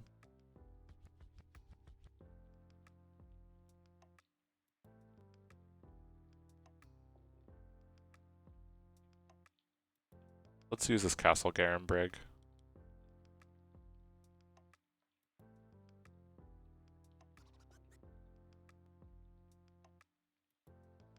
And, oh, didn't want to cast that.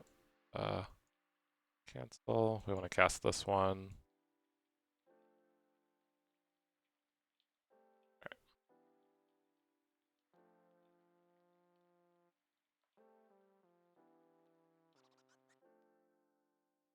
Okay, let's untap the Gwenna and let's see what we can hit here with our dig.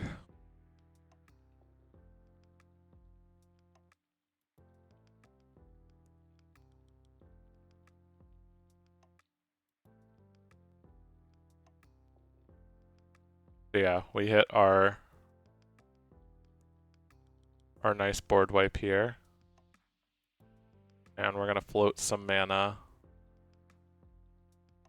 with this Gwenna before it resolves.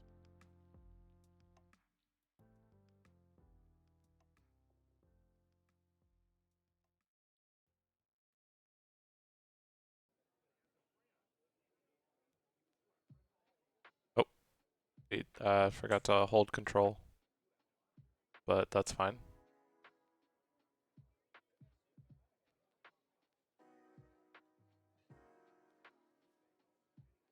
Well, we'll just replay our Gwenna and back out here. Getting to bounce our opponent's board there lets us get in for a nice hit here. And then next turn we can go Archetype of Imagination into Overwhelming Stampede.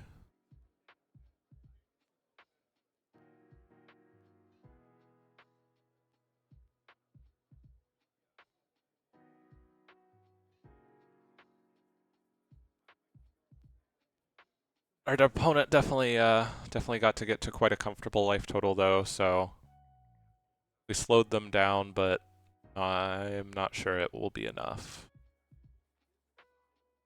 We will just have to see.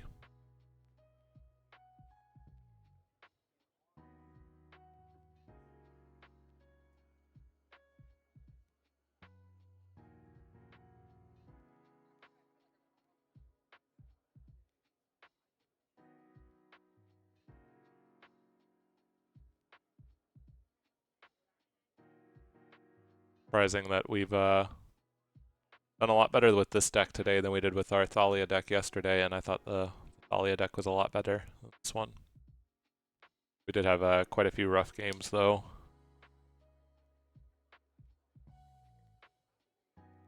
So they cast a Bolus's Citadel.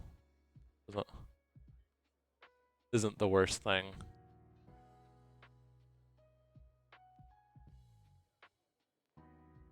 There's quite a lot of value that our opponent can get here off of it, but that is the way the cookie crumbled.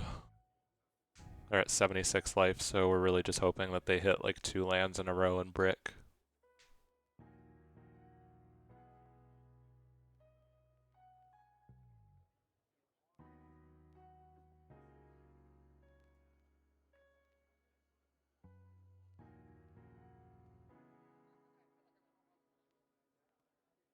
Next turn, we might not play out the archetype. We might just play our commander into Overwhelming Stampede.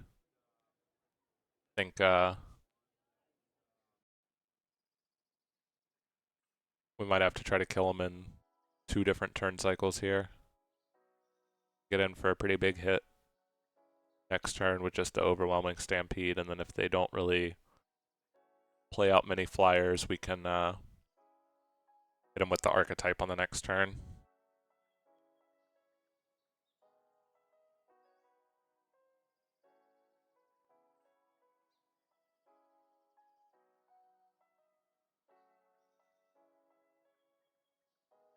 Let's see, we can make all of our creatures into 6/6s.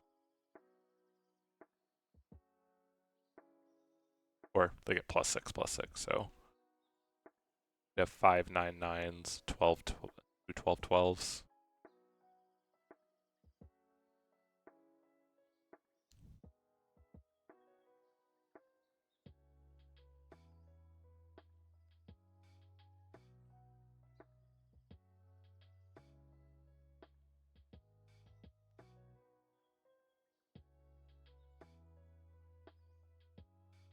Might just have to smack them for the biggest amount we can, though, just to get around this Bolus's Citadel.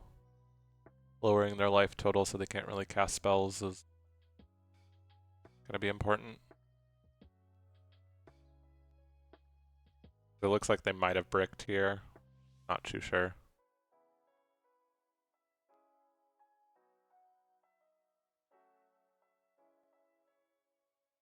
Can still make quite a lot of mana off this Nykthos.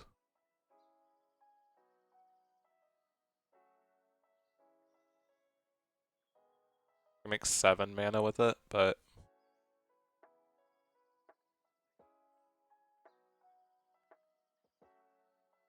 okay.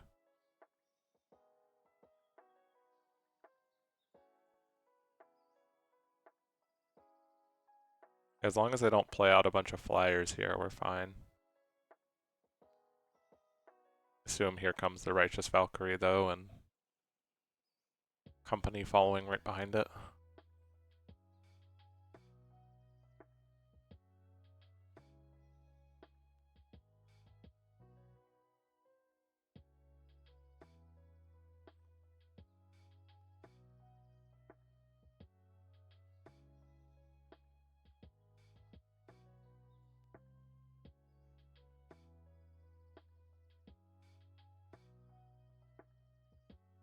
Yeah, this Audric is going to give all their creatures flying. Is going to negate the power of this archetype of endurance. Our opponent just gets to gain so much life here.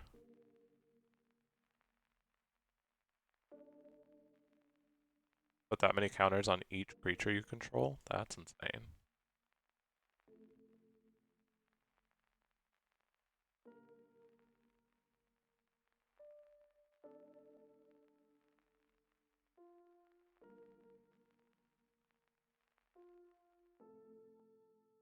Viewership fell off a cliff. We're doing pretty strong earlier, but it's okay. We might just end the stream a little early today.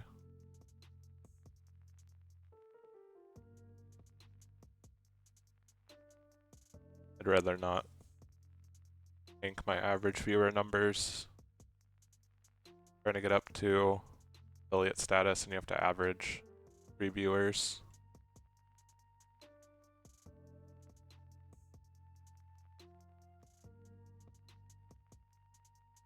But we're also working on growing our follower count too.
Opponent's creatures can't gain flying because of this archetype. Would have been a good reason to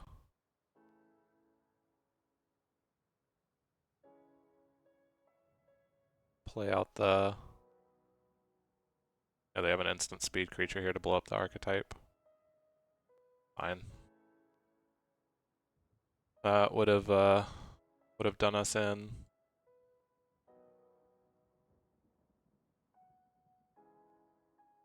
Well, that's where we're gonna stop off for the day, and appreciate everyone stopping by.